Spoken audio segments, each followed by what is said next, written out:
2017년 가을, 서울의 차가운 바람이 불어오던 10월 말, 32세 건축가 김서연 씨는 마침내 긴 휴식을 결정했습니다. 7년간 진행해온 대규모 도시개발 프로젝트가 성공리에 마무리되면서 그녀는 처음으로 자신만의 시간을 갖고 싶어 했습니다. 연일 계속된 야근과 클라이언트와의 미팅으로 지쳐있던 서연 씨는 동료들과의 회식 자리에서도 피로가 역력했습니다. 그녀는 도시의 소음과 스트레스에서 벗어나 자연 속에서 마음을 정리하고 싶었습니다. 이야기 전 구독과 좋아요는 영상 제작에 큰 힘이 됩니다. 월악산은 서연 씨가 대학 시절부터 즐겨 찾던 곳이었습니다. 충북 충주와 제천, 경북 문경에 걸쳐 있는 이 산은 험준하지만 아름다운 경치로 유명했습니다.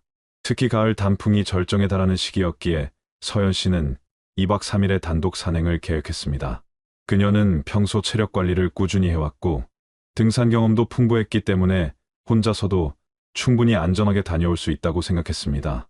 건축가로서 공간에 대한 감각이 뛰어났던 그녀는 지도 읽기와 방향 감각에도 자신이 있었습니다.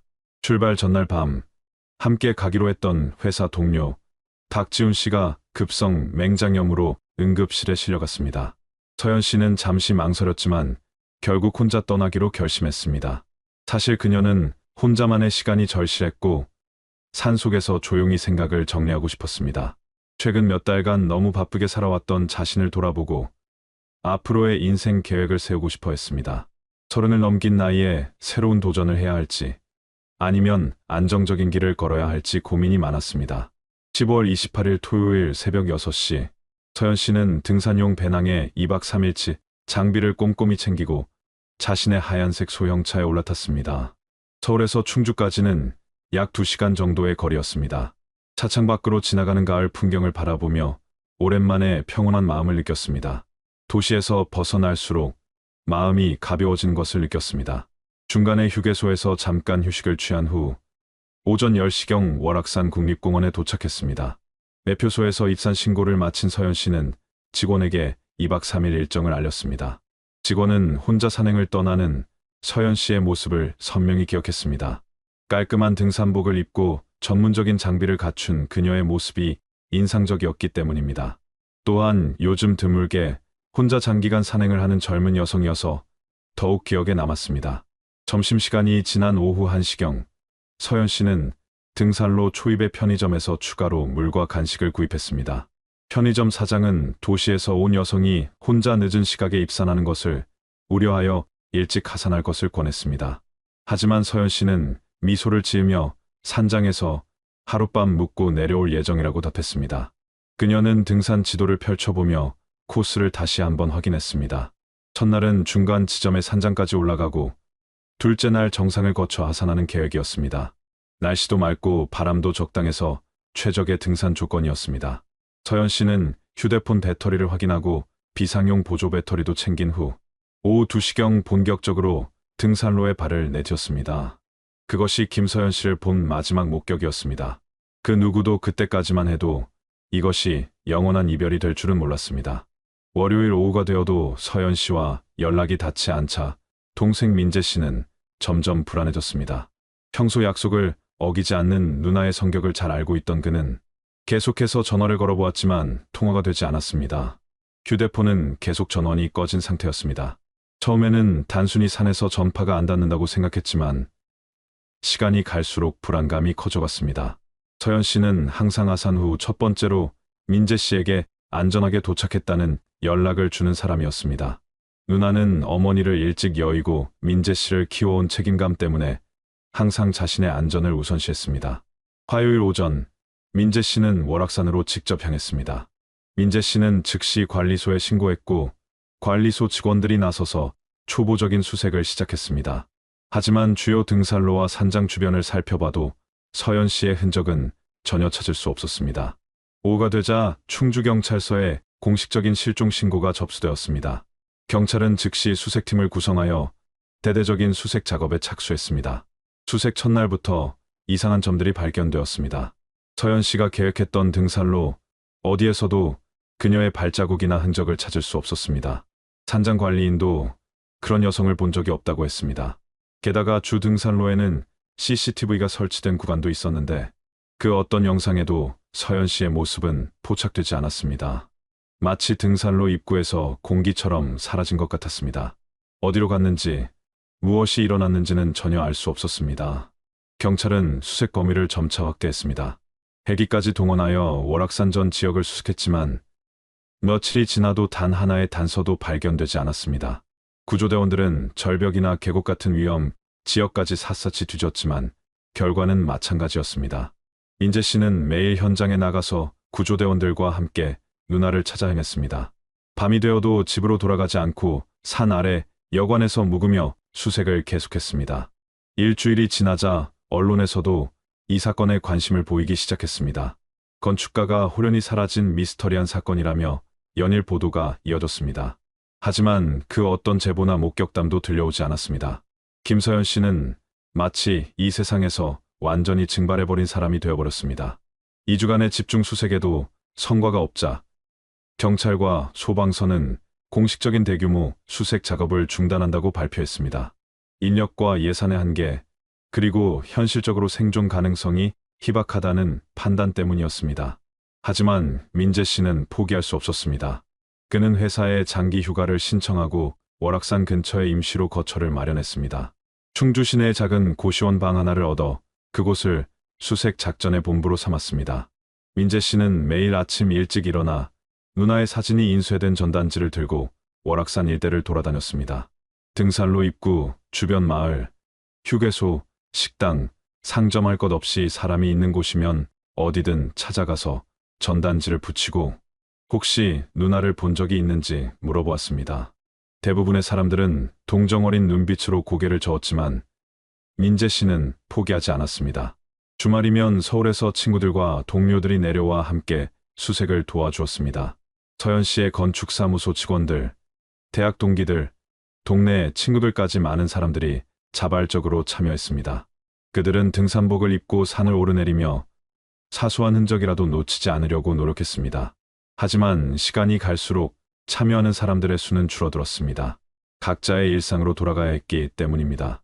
민재 씨는 홀로 남아 더욱 치밀하게 수색을 계속했습니다. 그는 월악산의 모든 등산로와 샛길을 외울 정도로 수없이 다녔습니다. 공식 등산로뿐만 아니라 일반인들이 잘 가지 않는 비공식 산길까지 모두 탐색했습니다. 때로는 길을 잃고 하룻밤을 산에서 보내기도 했지만 그럴 때마다 누나도 이런 곤경에 처해 있을지도 모른다는 생각이 들어 더욱 절박해졌습니다. 10월이 지나고 11월이 되자 날씨가 급격히 추워졌습니다. 산에는 첫눈이 내리기 시작했고 등산로는 점점 위험해졌습니다. 주변 사람들은 민재 씨에게 수색을 중단하고 서울로 돌아가라고 권했지만 그는 듣지 않았습니다. 누나가 추위에 떨고 있을 수도 있는데 자신이 포기할 수는 없다는 생각뿐이었습니다. 겨울이 본격적으로 시작되면서 월악산은 눈으로 덮였습니다. 민재 씨도 더 이상 안전하게 수색을 계속할 수 없게 되었습니다. 아무리 등산 경험이 있어도 겨울 산은 위험했고 혼자서는 더욱 그랬습니다. 결국 그는 불가피하게 적극적인 수색을 중단해야 했습니다. 하지만 민재 씨는 완전히 포기한 것은 아니었습니다. 그는 월악산 주변 지역에 거주하는 주민들과 네트워크를 구축했습니다. 등산 가이드들, 산장 관리인들, 지역 상인들에게 연락처를 남기고 조금이라도 이상한 것을 발견하면 즉시 연락해달라고 부탁했습니다. 또한 월악산을 자주 찾는 등산객들의 온라인 커뮤니티에도 지속적으로 누나의 실종 소식을 알리고 제보를 요청했습니다. 경찰서에도 정기적으로 들렀습니다. 매달 한 번씩은 담당 형사를 찾아가 사건에 대한 진전 상황을 물어보고 새로운 제보나 단서가 있는지 확인했습니다. 하지만 답은 늘 같았습니다. 추가적인 정보나 목격담은 전혀 들어오지 않고 있다는 것이었습니다. 김서연 씨의 실종 사건은 서서히 사람들의 기억에서 잊혀져 가고 있었습니다. 하지만 민재 씨만은 절대 포기하지 않았습니다. 누나가 어디 있든 무슨 일을 당했든 반드시 찾아내겠다는 의지를 불태우며 긴 겨울을 버텨냈습니다. 3년이 흘렀습니다. 2020년 가을 서연 씨가 실종된 지 정확히 3년이 되는 날이었습니다. 세상은 많이 변했습니다. 코로나19 팬데믹이 전 세계를 휩쓸었고 사람들의 일상은 완전히 달라졌습니다. 하지만 민재 씨의 일상만은 변하지 않았습니다. 여전히 매달 한 번씩 충주경찰서를 찾아가 담당 형사에게 누나, 사건의 진행 상황을 묻는 것이 그의 루틴이었습니다. 서연 씨의 집은 조용히 정리되었습니다. 민재 씨는 오랫동안 망설이다가 결국 누나의 아파트를 정리하기로 결심했습니다. 3년 동안 월세를 내며 그대로 보존해왔지만 현실적으로 더 이상 버틸 수 없었습니다. 그는 주말마다 누나의 집을 찾아가 하나씩 물건들을 정리했습니다. 서연 씨의 건축 도면들, 책들, 옷까지 추억이 담긴 물건들을 하나하나 박스에 담으며 눈물을 흘렸습니다. 가장 힘들었던 것은 누나의 건축사무소를 정리하는 일이었습니다. 동료들과 함께 운영하던 작은 사무소는 서연 씨 없이는 제대로 운영되기 어려웠습니다. 결국 사무소는 문을 닫았고 직원들은 각자 다른 곳으로 떠났습니다. 민재 씨는 누나가 마지막까지 작업하던 설계 도면들을 소중히 보관했습니다. 언젠가 누나가 돌아오면 다시 보여드리고 싶었습니다. 그 사이 민재 씨 자신의 삶도 많이 변했습니다. 누나를 찾기 위해 회사를 그만둔 후 그는 프리랜서 번역가로 일하며 생계를 유지했습니다. 집에서 일할 수 있는 번역 업무는 언제든 누나에 관한 소식이 들려오면 즉시 움직일 수 있다는 장점이 있었습니다. 하지만 수입은 불안정했고 사회적 관계도 점점 줄어들었습니다. 가족들과 친구들은 민재 씨에게 이제 그만 포기하고 새로운 인생을 시작하라고 조언했습니다. 3년이라는 시간이 흐른 지금 현실적으로 서연 씨가 생존했을 가능성은 거의 없다는 것이 모두의 생각이었습니다. 하지만 민재 씨는 그런 말들을 들을 때마다 더욱 고집스럽게 고개를 저었습니다. 누나의 시신이 발견되지 않은 이상 그는 포기할 수 없었습니다. 경찰서에서도 분위기는 달라졌습니다. 처음 담당했던 베테랑 형사는 다른 부서로 옮겨갔고 새로운 젊은 형사가 사건을 맡게 되었습니다. 새 담당자는 민재 씨에게 정중하지만 현실적인 조언을 했습니다. 3년 동안 아무런 단서도 나오지 않은 사건에 대해서는 더 이상 적극적인 수사를 진행하기 어렵다는 것이었습니다. 김서연 씨의 실종 사건은 사실상 장기 미제 사건 파일로 분류되어 창고 깊숙한 곳에 보관되었습니다. 언론의 관심도 완전히 시들해졌습니다. 처음 몇 달간은 간간히 후속 보도가 나왔지만 새로운 단서나 진전이 없자 기자들도 더 이상 관심을 보이지 않았습니다. 사람들의 기억에서 김서연 씨의 실종 사건은 서서히 잊혀져 왔습니다. 새로운 사건들이 계속 일어나고 사람들의 관심은 다른 곳으로 향했습니다. 하지만 민재 씨만은 달랐습니다. 그는 여전히 월악산 주변의 네트워크를 유지했습니다. 등산 가이드들, 지역 주민들, 산장 관리인들과의 연락을 끊지 않았습니다. 가끔씩 월악산을 찾아가서 새로운 등산로나 개발된 지역이 있는지 확인하기도 했습니다. 3년이 지나면서 산의 모습도 조금씩 변하고 있었습니다. 새로운 탐방로가 생기고 일부 지역은 출입이 통제되기도 했습니다. 민재 씨는 작은 수첩 하나를 늘 가지고 다녔습니다. 그 수첩에는 지난 3년간 수집한 모든 정보들이 빼곡히 적혀 있었습니다. 목격담, 제보 전화, 수색했던 지역들, 만났던 사람들의 연락처까지 모든 것이 기록되어 있었습니다. 비록 결정적인 단서는 없었지만 민재 씨는 언젠가 이 정보들이 누나를 찾는데 도움이 될 것이라고 믿었습니다. 그는 포기하지 않았습니다. 포기할 수 없었습니다. 2022년 여름, 뜨거운 7월의 어느 날이었습니다. 국립공원관리공단 소속 생태계 조사팀이 월악산 북쪽 비탐사 구역에서 GPS 측량 작업을 하고 있었습니다. 이 지역은 일반인들의 출입이 엄격히 통제되는 곳으로 험준한 절벽과 깊은 계곡으로 이루어져 있어 평소에는 접근하기 어려운 곳이었습니다. 연구팀은 멸종위기종 동식물의 서식지 조사를 위해 특별 허가를 받고 이 지역에 들어간 상태였습니다. 오후 3시경 조사팀의 김 박사가 GPS 측량을 위해 한적한 계곡을 따라 내려가던 중 이상한 것을 발견했습니다. 바위 틈 사이에 무언가 인공적인 물체가 끼어 있는 것을 본 것입니다. 처음에는 등산객들이 버린 쓰레기라고 생각했지만 가까이 다가가 보니 등산용 배낭이었습니다.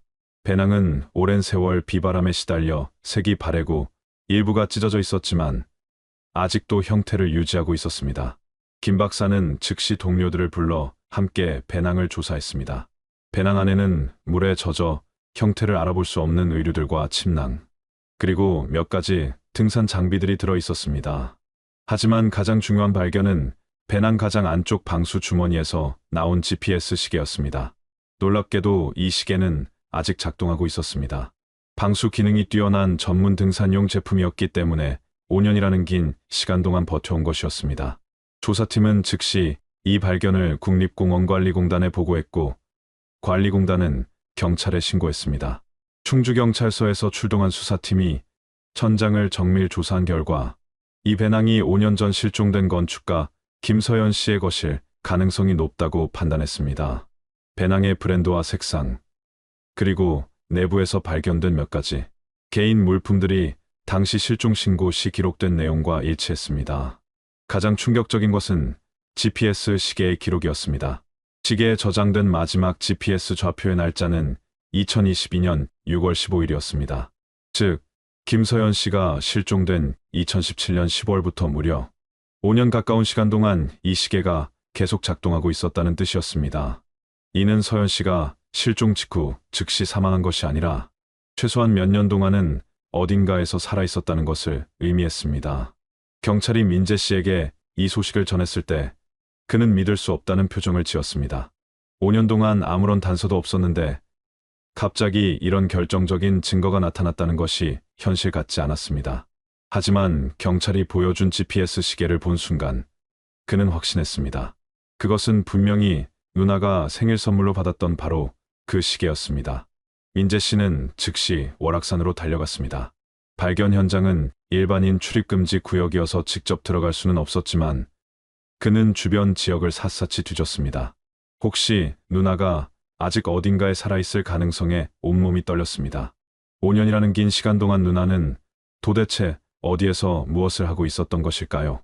경찰은 발견된 GPS 시계의 데이터를 전문기관에 의뢰하여 정밀 분석을 시작했습니다. 시계에는 지난 5년간의 이동 경로와 각종 생체 신호 데이터가 저장되어 있을 가능성이 높았습니다. 만약 이 데이터를 복구할 수 있다면 김서연 씨에게 무슨 일이 일어났는지, 그리고 지금 어디에 있는지 알아낼 수 있을 것이었습니다. 언론들도 이 소식을 크게 보도했습니다.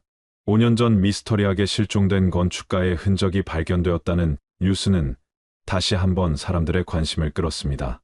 특히 실종 후 5년간 계속 작동한 GPS 시계라는 단서는 사건에 새로운 전기를 마련했습니다. 김서연 씨는 죽지 않았습니다. 적어도 몇 달 전까지는 어딘가에서 살아있었다는 것이 거의 확실해졌습니다. GPS 시계의 데이터 분석 결과는 모든 사람들을 경악해 했습니다. 국립과학수사연구원의 디지털 포렌식 팀이 3주간의 정밀 분석을 통해 복구한 데이터에는 상상할 수 없는 내용이 담겨 있었습니다. 시계에 저장된 심박수 기록을 분석한 결과 가장 충격적인 사실이 드러났습니다. 2019년부터 최근까지의 기록에서 두 개의 서로 다른 심박수 패턴이 동시에 감지되었습니다. 처음에는 기계의 오작동이나 데이터 손상으로 생각했지만 전문가들의 면밀한 검토 결과 이는 명백히 두 명의 서로 다른 사람의 심박수였습니다. 하나는 여성의 것으로 추정되는 상대적으로 빠르고 규칙적인 패턴이었고 다른 하나는 남성의 것으로 보이는 더 느리고 강한 패턴이었습니다. 이는 김서연 씨가 실종 후 상당한 기간 동안 누군가와 함께 있었다는 결정적인 증거였습니다. 더욱 놀라운 것은 GPS 이동 경로 기록이었습니다. 2017년 10월 실종 당시부터 2022년 6월까지의 이동 기록을 분석한 결과 서연 씨는 월악산 일대에서 반경 10km를 벗어나지 않는 범위에서 지속적으로 이동하며 생활하고 있었던 것으로 나타났습니다. 특히 겨울철에는 이동량이 현저히 줄어들었고 봄과 가을에는 활발한 이동 패턴을 보였습니다. 가장 흥미로운 점은 이동 패턴의 규칙성이었습니다. 매주 특정한 요일에는 같은 지점들을 수만하는 패턴이 반복되었습니다. 마치 정해진 루트를 따라 정기적으로 이동하는 것처럼 보였습니다. 이는 무작정 헤매고 있는 조난자의 패턴이 아니라 특정한 목적과 계획을 가지고 이동하고 있었음을 시사했습니다. 민재 씨는 이 분석 결과를 들었을 때 흥분과 혼란을 동시에 느꼈습니다. 누나가 살아있다는 희망적인 소식이었지만 동시에 수많은 의문이 생겨났습니다. 누나는 왜 5년 동안 연락을 하지 않았을까요? 그리고 함께 있던 두 사람은 누구일까요? 자발적으로 함께 있었던 것일까요? 아니면 강제로 감금되어 있었던 것일까요?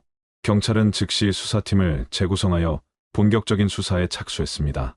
GPS 기록에 나타난 주요 이동 지점들을 중심으로 대대적인 수색 작업이 다시 시작되었습니다.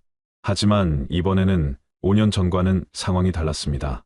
수색 대상 지역이 구체적으로 좁혀졌고 생존자를 찾는다는 확신이 있었기 때문에 수색대원들의 사기도 높았습니다. 심박수 기록을 더 자세히 분석한 결과 두 사람의 생활 패턴도 어느 정도 파악할 수 있었습니다.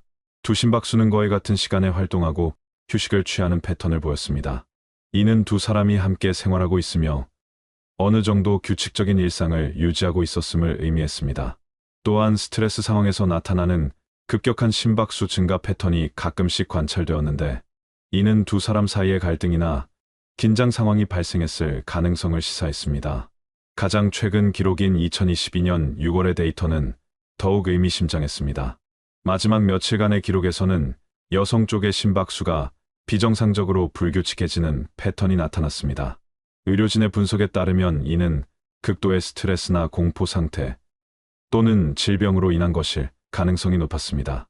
반면 남성 쪽의 심박수는 오히려 더욱 안정적인 패턴을 보였는데 이는 상황을 통제하고 있는 쪽이 남성이었을 가능성을 시사했습니다. 이 모든 분석 결과는 한 가지 확실한 사실을 말해주고 있었습니다.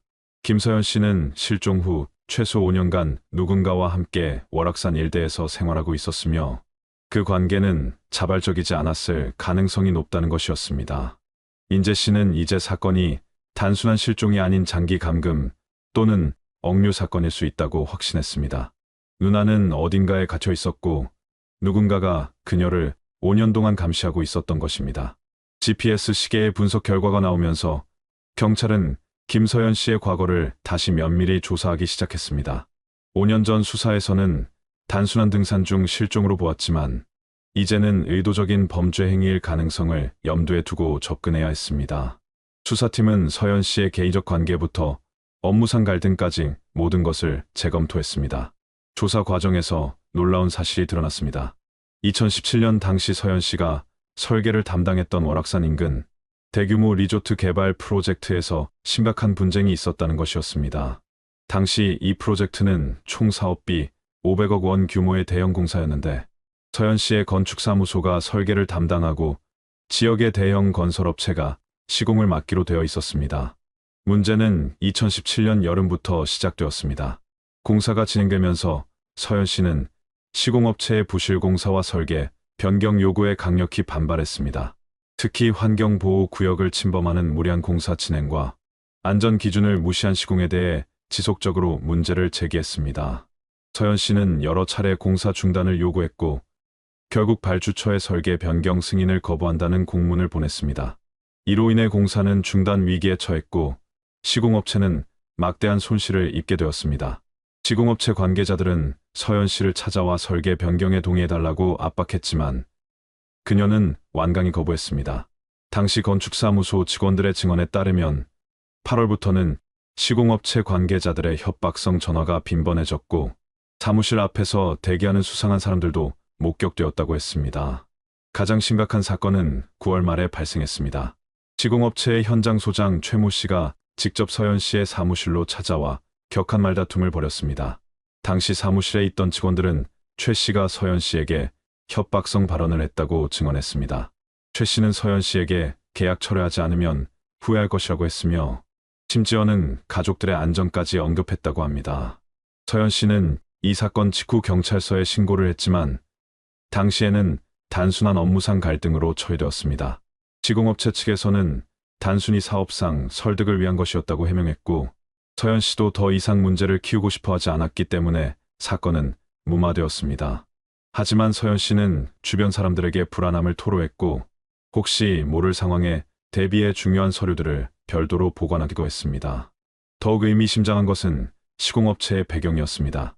최모 씨가 소속된 건설에 사는 과거 여러 차례 부실 공사와 환경 파괴 논란에 연루된 바 있었고 일부 임직원들은 폭력 전과가 있는 것으로 확인되었습니다.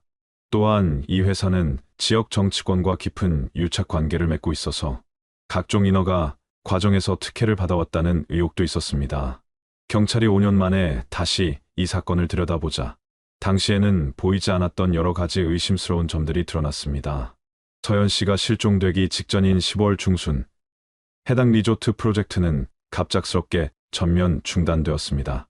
공식적으로는 환경영향평가, 재검토 때문이라고 했지만 실제로는 서현 씨의 강력한 반대와 설계, 변경 거부가 주된 원인이었습니다. 시공업체는 이로 인해 수십억 원의 손실을 입었고 회사 경영진들은 서현 씨를 원망하고 있었습니다. 특히 현장 소장 최모 씨는 회사 내에서 이 프로젝트 실패에 대한 책임을 지고 있는 상황이었습니다. 동료들의 증언에 따르면 최 씨는 평소 술자리에서 서현 씨에 대한 원망을 자주 표출했으며 가끔은 위협적인 발언까지 서슴지 않았다고 합니다. 경찰은 이제 김서현 씨의 실종이 단순한 사고가 아닐 가능성에 무게를 두고 수사 방향을 전환했습니다. 5년간의 GPS 기록과 업무상 갈등, 그리고 협박 사건들을 종합해보면 누군가가 의도적으로 서현 씨를 감금하고 있을 가능성이 높아 보였습니다. 민재 씨는 이 소식을 들었을 때 분노와 안도감을 동시에 느꼈습니다. 드디어 누나 실종의 실마리를 찾은 것 같았습니다. 2023년 가을 충주댐에 이상 가뭄이 찾아왔습니다. 예년보다 40% 적은 강수량으로 인해 댐의 수위가 급격히 낮아졌고 평소에는 물속에 잠겨있던 지역들이 수면 위로 드러나기 시작했습니다. 10월 중순 어느 날 댐 관리소 직원이 전기 순찰 중 수면에서 이상한 물체를 발견했습니다. 처음에는 떠내려온 나무나 쐐기로 생각했지만 쌍안경으로 자세히 살펴보니 자동차의 지붕처럼 보였습니다. 댐 관리소는 즉시 수중 구조대를 요청했고 전문 잠수사들이 현장에 출동했습니다. 수중 조사 결과 그것은 분명히 승용차였습니다. 차량은 댐 바닥에서 약 15m 깊이에 위치해 있었고 진흙과 수초에 뒤덮여 있었습니다. 하지만 가장 놀라운 것은 차량의 상태였습니다. 문들이 모두 단단히 잠겨 있었고 창문에는 균열 하나 없이 완전한 상태로 보존되어 있었습니다. 대형 크레인을 동원하여 차량을 인양하는 작업이 이틀에 걸쳐 진행되었습니다. 물에서 끌어올려진 차량의 번호판을 확인한 순간 현장에 있던 모든 사람들이 경악했습니다. 그것은 6년 전 실종된 김서현 씨의 하얀색 소형차였습니다. 차량 외관은 오랜 시간 물속에 있었음에도 불구하고 비교적 양호한 상태였지만 내부는 완전히 비어 있었습니다. 경찰 과학수사팀이 차량을 정밀 감식한 결과 더욱 의문스러운 점들이 드러났습니다. 차량 내부에서는 어떤 개인 소지품도 발견되지 않았습니다. 운전석이나 조수석에 앉았던 사람의 흔적도 전혀 없었습니다. 더욱 이상한 것은 차량의 상태였습니다. 엔진 시동키는 꺼진 상태였고 문들은 모두 안쪽에서 잠겨 있었습니다. 이는 누군가가 의도적으로 차량을 물속에 버린 후 다른 방법으로 빠져나갔음을 의미했습니다. 포렌식 분석팀은 차량에서 지문과 DNA 샘플을 채취했습니다. 대부분의 지문은 물에 의해 훼손되었지만 몇 개의 부분적인 지문이 발견되었습니다. 놀랍게도 이 지문들은 김서현 씨의 것만이 아니었습니다. 운전석 주변에서는 서현 씨의 지문이 발견되었지만 조수석과 뒷좌석에서는 신원 미상의 남성 지문도 함께 발견되었습니다. 가장 중요한 단서는 차량의 마지막 위치였습니다. 댐에 잠긴 차량의 위치를 역추적한 결과 이 차는 댐 상류 쪽 산길에서 의도적으로 밀어 넣어졌을 가능성이 높았습니다. 흥미롭게도 이 지점은 GPS 시계에 기록된 서현 씨의 최종 좌표에서 불과 2km 떨어진 곳이었습니다. 이는 우연의 일치하기에는 너무나 가까운 거리였습니다. 댐 관리소의 기록을 조사한 결과 2017년 11월 초 이상한 신고가 한 건 있었다는 것이 확인되었습니다. 당시 한 낚시꾼이 댐 상류에서 큰 물소리를 들었다고 신고했지만 별다른 조치는 취해지지 않았습니다. 당시에는 단순히 큰 나무가지가 물에 떨어진 것으로 추정되었지만 지금 생각해보면 그때 차량이 물에 빠진 것일 가능성이 높았습니다. 수사팀은 차량 이양과 함께 댐 주변 지역에 대한 정밀 수색도 실시했습니다. 특히 GPS 좌표에 표시된 지점들을 중심으로 수색 범위를 확대했습니다. 하지만 6년이라는 긴 시간이 흐른 후였기 때문에 뚜렷한 흔적을 찾기는 어려웠습니다. 다만 댐 상류의 한 계곡에서 오래된 천막의 잔해와 캠핑용품들이 발견되었습니다.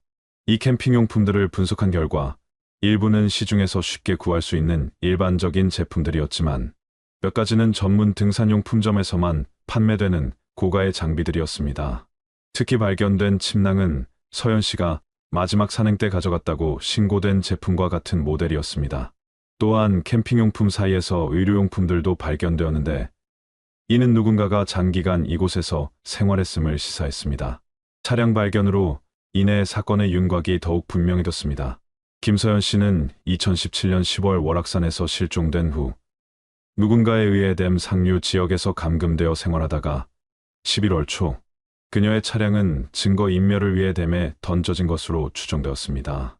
그 후 5년간 서연 씨는 산속 어딘가에서 감금 생활을 계속했고 2022년 6월까지 GPS 신호가 감지된 것으로 보아 최소 그때까지는 생존해 있었을 가능성이 높았습니다.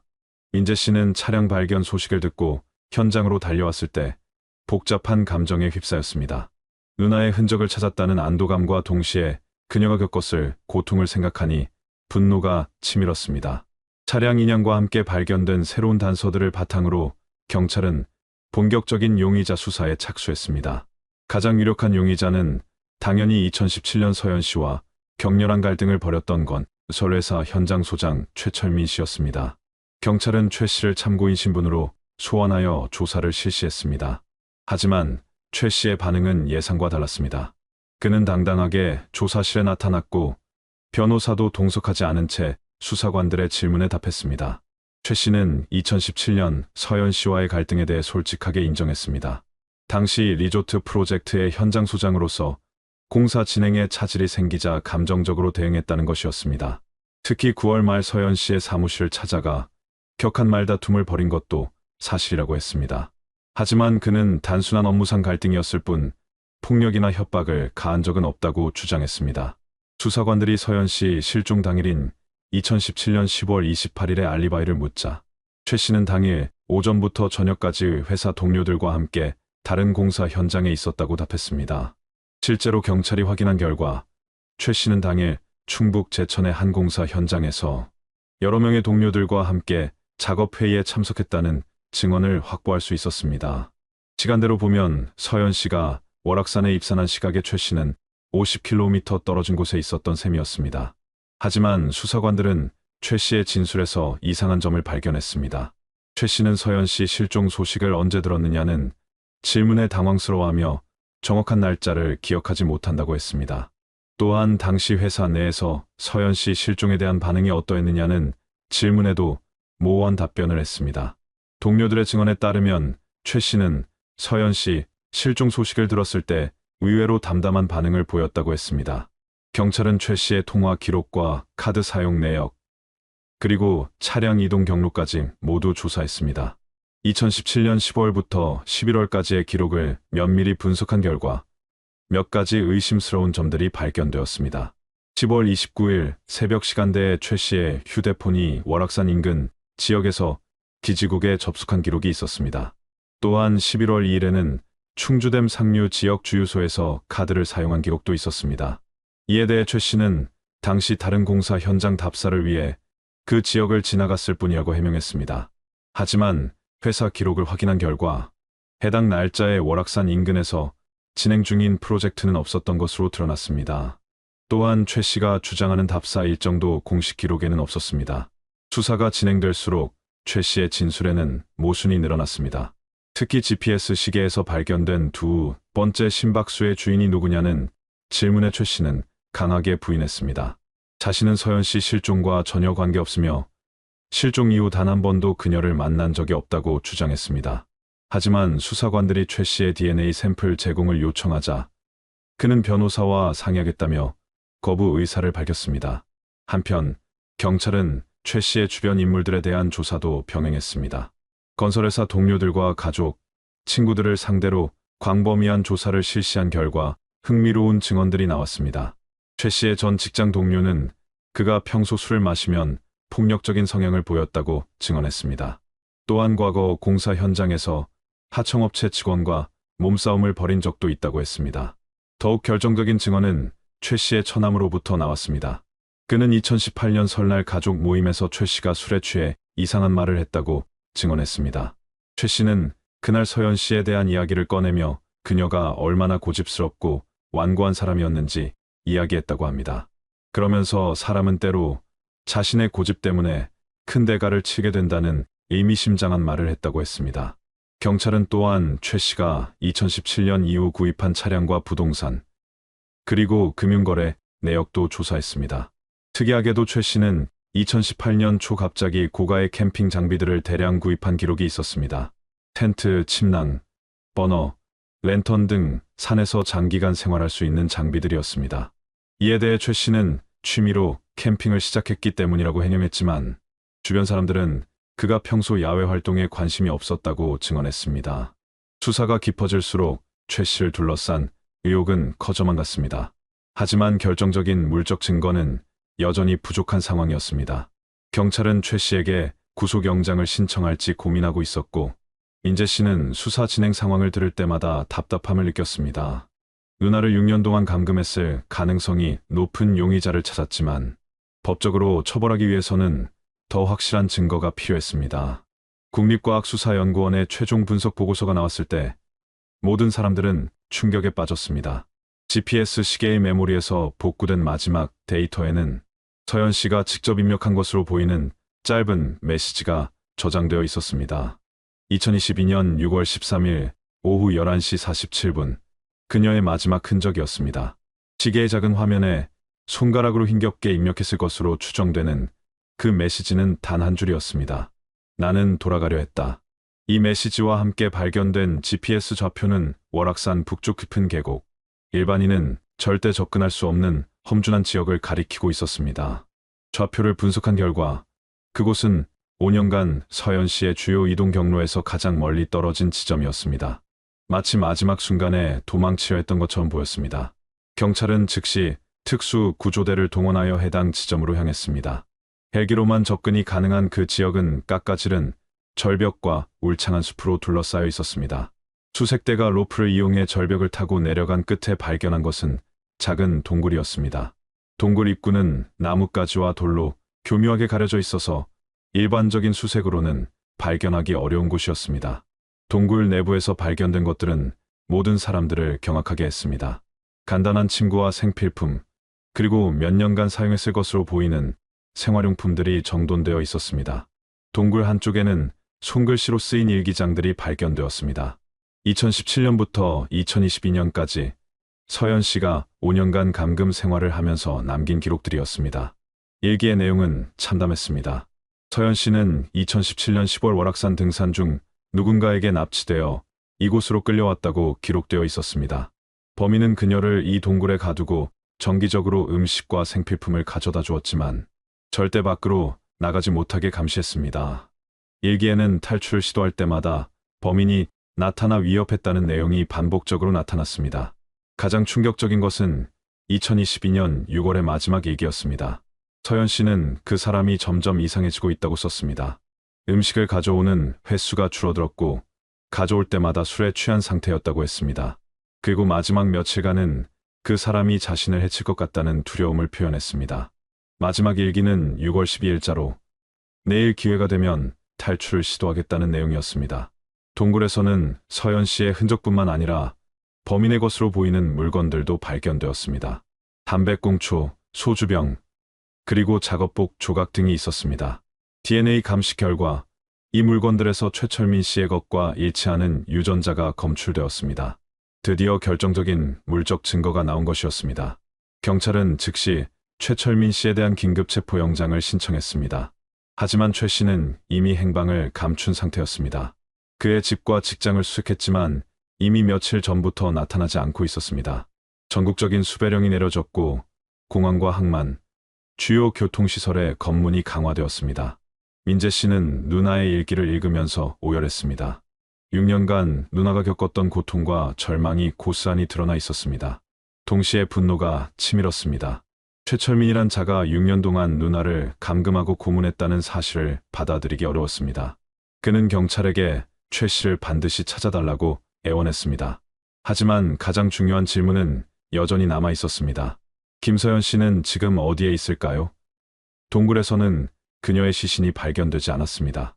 GPS 시계의 마지막 메시지는 그녀가 탈출을 시도했고 누군가 뒤쫓고 있었다는 것을 보여줍니다. 그렇다면 그 후 어떤 일이 벌어진 것일까요? 경찰은 동굴을 중심으로 수색 범위를 확대했습니다. 만약 서연 씨가 탈출을 시도했다면 그녀가 향했을 만한 방향을 추측해 볼 수 있었습니다. 아마도 가장 가까운 마을이나 도로 쪽으로 향했을 것입니다.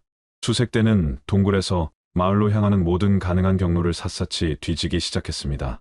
며칠 후 마침내 실마리가 발견되었습니다. 동굴에서 3km 떨어진 계곡에서 여성용 등산화가 발견된 것입니다. 신발은 서연 씨가 마지막 산행 때 신었던 것과 같은 모델이었고 DNA 검사 결과 그녀의 것으로 확인되었습니다. 신발이 발견된 지점 주변에는 격투의 흔적도 있었습니다. 나뭇가지들이 부러져 있었고 땅에는 발버둥친 듯한 자국들이 남아 있었습니다. 이제 사건의 전체적인 윤곽이 드러났습니다.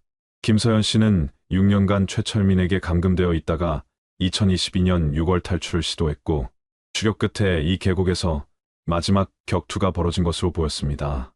하지만 여전히 서연 씨의 행방은 알 수 없었고 최철민의 소재도 파악돼 1990년 여름 더위가 절정에 달했던 그해 대구의 한 골목에서 한 소녀가 사라졌습니다. 그 밤이 15년간의 미스터리를 만들 줄 아무도 몰랐습니다. 1990년 7월 23일 저녁 9시 대구 시내 한 여고 교실에는 형광등 불빛 아래 몇 명의 학생들이 남아 자율학습을 하고 있었습니다. 그중 한 명인 2학년 박윤정 양이 연필을 놓고 교실 뒤편의 시계를 바라봤습니다. 윤정 양은 가방을 정리하며 옆자리 친구에게 작게 말했습니다. 오늘 집에 일찍 가야 한다고 했습니다. 친구는 고개를 끄덕이며 조심히 들어가라고 답했습니다. 9시 15분 윤정 양은 교실 문을 조용히 닫고 복도를 걸어 나갔습니다. 야간 자율학습을 마치고 집으로 향하는 평범한 저녁이었습니다. 아무도 이것이 윤정 양을 본 마지막 순간이 될 줄 몰랐습니다. 이야기 시작 전 구독과 좋아요는 영상 제작에 큰 힘이 됩니다. 학교 앞 큰 길은 여전히 사람들로 붐볐습니다. 늦은 시간까지 운영하는 상점들과 학원가의 불빛이 거리를 환하게 비추고 있었습니다. 윤정 양은 평소대로 버스 정류장이 아닌 지름길인 골목으로 발걸음을 옮겼습니다. 그 골목은 윤정 양이 늘 다니던 길이었습니다. 집까지 가는 가장 빠른 경로였고 밤에도 비교적 안전하다고 여겨지던 곳이었습니다. 골목 입구에는 작은 문구점이 있었고 그 옆으로 좁은 길이 이어져 있었습니다. 문구점 주인 김 씨는 그날 밤을 생생히 기억합니다. 9시 30분경 교복을 입은 여학생 한 명이 골목으로 들어가는 것을 봤습니다. 평소처럼 가방을 메고 천천히 걸어가던 모습이었습니다.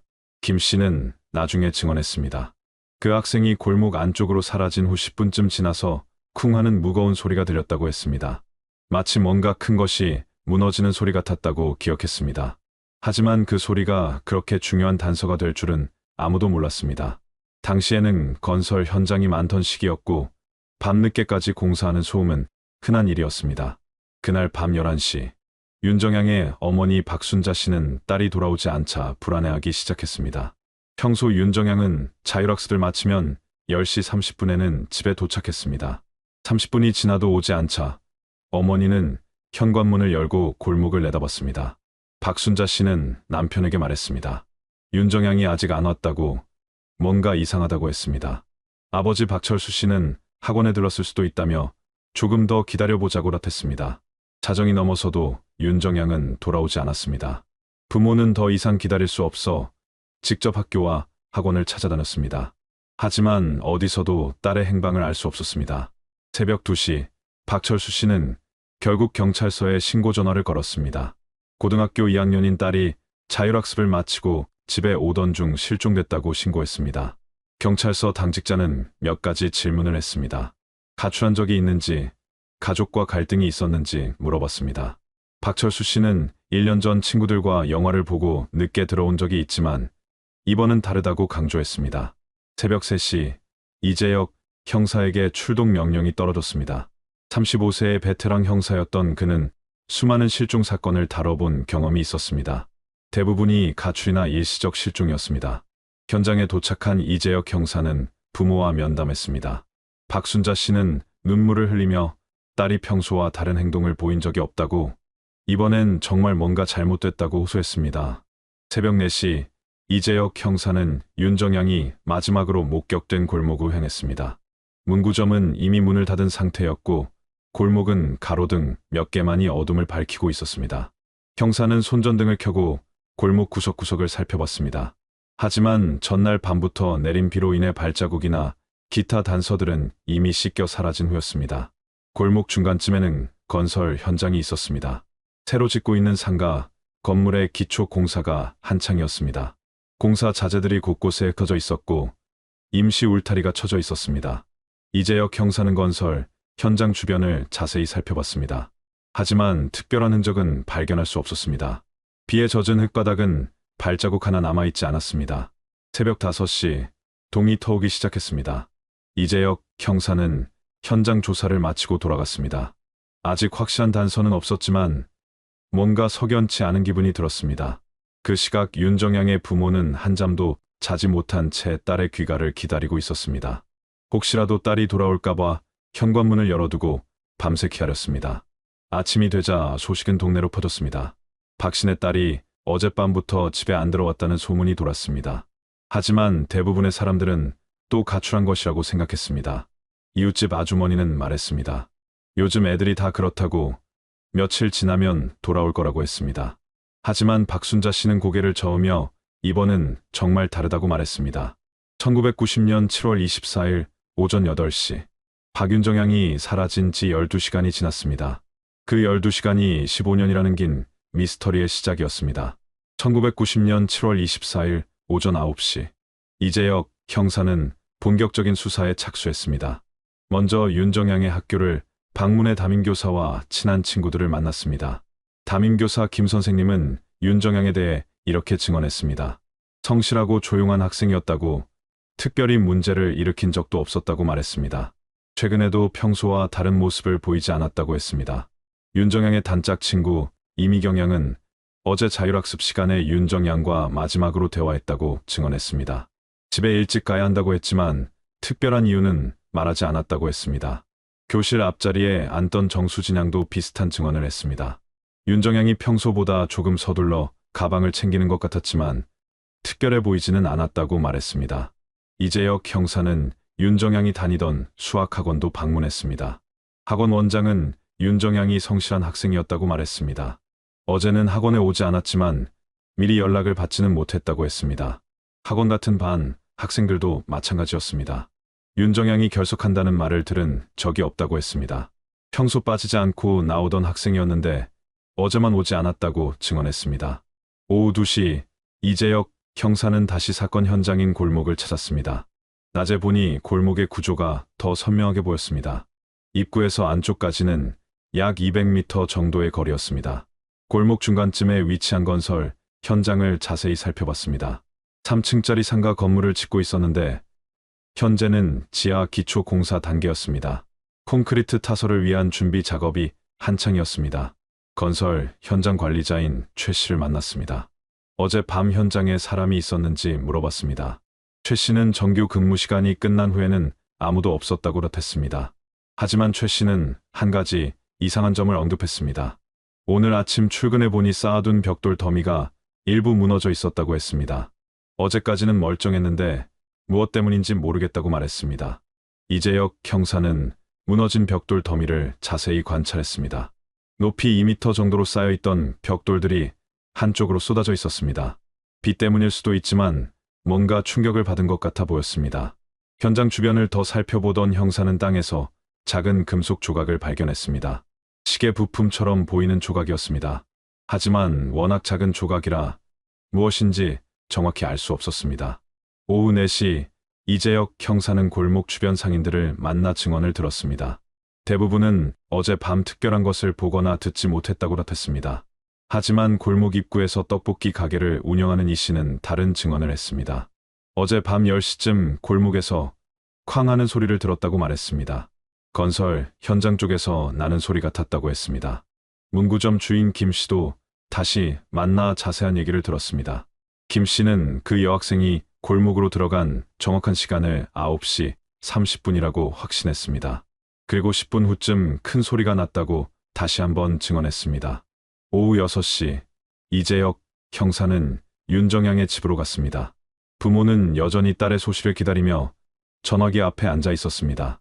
혹시 연락이 올까봐 집을 떠나지 못하고 있었습니다. 박순자 씨는 형사에게 딸의 평소 습관에 대해 자세히 말해줬습니다. 윤정양은 매일 같은 시간에 같은 길로 다녔다고 했습니다. 그 골목길은 3년 동안 한 번도 바뀐 적이 없는 등굣길이었습니다. 박철수 씨는 딸이 특별히 무서워하는 것도 없었다고 말했습니다. 밤길을 걷는 것을 두려워하지도 않았고 집에서 골목까지는 불과 5분 거리였다고 설명했습니다. 부모는 딸의 가출 경험에 대해서도 솔직하게 말했습니다. 1년 전 친구들과 영화를 보고 늦게 들어온 적이 있지만 그때도 밤 12시 전에는 돌아왔다고 했습니다. 이번처럼 하루 종일 연락이 없는 건 처음이라고 강조했습니다. 저녁 8시 이재혁 형사는 경찰서로 돌아와 동료들과 사건을 검토했습니다. 아직 결정적인 단서는 없었지만 몇 가지 의문점들이 있었습니다. 첫째, 여러 증인이 들었다는 쿵소리였습니다. 시간대도 윤정양이 골목에 들어간 시점과 일치했습니다. 둘째, 건설 현장에 무너진 벽돌 덤이었습니다. 우연의 일치일 수도 있지만 석연치 않았습니다. 셋째, 현장에서 발견된 금속 조각이었습니다. 워낙 작아서 정확한 정체를 알 수는 없었지만 시계나 액세서리 부품일 가능성이 높았습니다. 밤 10시, 이재혁 형사는 다시 한번 현장을 방문했습니다. 어제 윤정양이 사라진 시간대와 같은 시각이었습니다. 골목의 분위기를 느껴보고 싶었습니다. 어둠 속에서 골목은 더욱 좁고 음산해 보였습니다. 가로등 불빛이 미치지 않는 구간들이 여러 곳 있었습니다. 특히 건설 현장 주변은 거의 캄캄했습니다. 형사는 손전등을 켜고 건설 현장을 다시 살펴봤습니다. 무너진 벽돌들 사이로 뭔가 반짝이는 것이 보였습니다. 자세히 보니 작은 단추 하나였습니다. 교복에 달린 것 같은 플라스틱 단추였습니다. 이재혁 형사는 조심스럽게 단추를 회수했습니다. 내일 윤정양의 부모에게 보여주어 딸의 교복 단추인지 확인해야겠다고 생각했습니다. 밤 11시 형사는 현장을 떠나며 생각에 잠겼습니다. 단순한 가출이 아닐 수도 있다는 느낌이 점점 강해졌습니다. 하지만 아직 확실한 증거는 없었습니다. 그 시각 윤정양의 집에서는 부모가 또 다른 밤을 지새우고 있었습니다. 딸이 돌아오기만을 기다리며 한잠도 자지 못하고 있었습니다. 1990년 7월 25일 새벽 2시. 박윤정양이 사라진 지 벌써 28시간이 지났습니다. 시간이 흐를수록 불안감은 더욱 커져갔습니다. 이재혁 형사는 내일부터 더욱 광범위한 수사에 나서기로 결심했습니다. 1990년 7월 25일 오전 8시. 이재혁 형사는 어제 발견한 교복 단추를 들고 윤정양의 집으로 향했습니다. 부모에게 확인받아야 할 중요한 증거였습니다. 박순자 씨는 단추를 보자마자 얼굴이 하얘졌습니다. 윤정양이 입던 교복 블라우스의 단추와 똑같았습니다. 색깔도 크기도 모든 것이 일치했습니다. 박철수 씨도 확인했습니다. 분명히 딸의 교복 단추가 맞다고 말했습니다. 그러면서 딸에게 무슨 일이 생긴 건 아니냐고 떨리는 목소리로 물어봤습니다. 이재혁 형사는 부모를 안심시켜야 했지만 쉽지 않았습니다. 단추가 발견된 곳이 건설 현장 근처라는 사실은 좋은 신호가 아니었습니다. 하지만 아직 단정할 수는 없다고 말했습니다. 오전 10시 형사는 건설 현장으로 다시 갔습니다. 오늘은 감식팀과 함께 더 정밀한 수색을 실시했습니다. 무너진 벽돌 더미 주변을 중심으로 철저히 조사했습니다. 감식팀은 현장에서 몇 가지 추가 단서를 발견했습니다. 교복 원단으로 보이는 작은 섬유, 조각과 머리카락 몇 가닥이었습니다. 모두 윤정양 것일 가능성이 높았습니다. 하지만 결정적인 단서는 나오지 않았습니다. 현장은 이미 비에 씻겨 있었고 건설 작업자들이 오가면서 원래 흔적들이 많이 훼손된 상태였습니다. 오후 2시 건설 현장 인부들을 대상으로 조사를 시작했습니다. 총 8명의 작업자가 이 현장에서 일하고 있었습니다. 모두 어제 저녁 정규 시간에 작업을 마치고 집에 갔다고 증언했습니다. 그중 한 명인 김모 씨가 특이한 말을 했습니다. 어제 오후 작업을 마칠 때 벽돌 더미가 살짝 기울어져 보였다고 했습니다. 하지만 위험할 정도는 아니어서 그냥 두었다고 말했습니다. 또 다른 인부 박모 씨는 어제 밤 집에서 잠들기 전에 전장 쪽에서 소리가 났던 것 같다고 했습니다. 하지만 확실하지 않다며 애매한 표현을 썼습니다. 이재혁 형사는 인부들의 신원을 모두 확인했습니다. 대부분 이 지역에서 오래 살아온 사람들이었습니다. 전과자는 없었고 특별히 의심스러운 점도 발견되지 않았습니다. 오후 4시 형사는 골목 주변을 더 넓게 수색했습니다. 혹시 윤정양이 다른 길로 빠져나갔을 가능성도 있었습니다. 하지만 골목은 막다른 길이었고 양쪽 끝으로만 나갈 수 있었습니다. 골목 끝에 사는 할머니 한 분을 만났습니다. 80세가 넘은 고 씨 할머니는 귀가 조금 어두웠지만 그날 밤을 기억하고 있었습니다. 고 씨 할머니는 어제 밤 10시쯤 집 앞에서 큰 소리가 났다고 말했습니다. 무엇인가 쓰러지는 소리였다고 했습니다. 하지만 워낙 건설 현장이 많아서 대수롭지 않게 생각했다고 했습니다. 할머니는 또 다른 얘기도 해줬습니다. 그 소리가 난 후 30분쯤 지나서 누군가 골목을 뛰어나가는 발소리를 들었다고 했습니다. 급하게 뛰는 소리였다고 기억했습니다. 저녁 6시, 이재혁 형사는 경찰서로 돌아와 수집된 정보를 정리했습니다. 점점 사건의 윤곽이 드러나고 있었지만 여전히 확실한 것은 없었습니다. 증거품들을 다시 살펴봤습니다. 교복 단추, 섬유 조각, 머리카락, 그리고 금속 조각, 모두 윤정양과 관련된 것들이었지만 사건의 전모를 밝히기에는 부족했습니다. 밤 8시, 윤정양의 실종 소식이 지역신문에 실렸습니다. 작은 기사였지만 동네 사람들의 관심을 끌었습니다. 하지만 대부분은 여전히 가출로 생각하고 있었습니다. 동네 아주머니들은 수군거렸습니다. 요즘 애들이 다 그렇다고, 집안 단속을 잘못했다고 말하는 사람들이 많았습니다. 박순자 씨는 이런 말들을 들을 때마다 마음이 찢어지는 것 같았습니다. 학교에서도 비슷한 반응이었습니다. 일부 선생님들은 윤정양이 문제아는 아니었지만 요즘 학생들이 예측하기 어렵다고 말했습니다. 친구들도 처음에는 걱정했지만 점점 관심이 시들해졌습니다. 1990년 7월 26일, 사흘째가 되자 언론의 관심도 줄어들었습니다. 더 중요한 뉴스들이 쏟아져 나왔고 고등학생의 실종은 뒷전으로 밀려났습니다. 이재혁 형사는 혼자서 수사를 계속했습니다. 장관들은 가출 가능성이 높다며 다른 사건에 집중하라고 했습니다.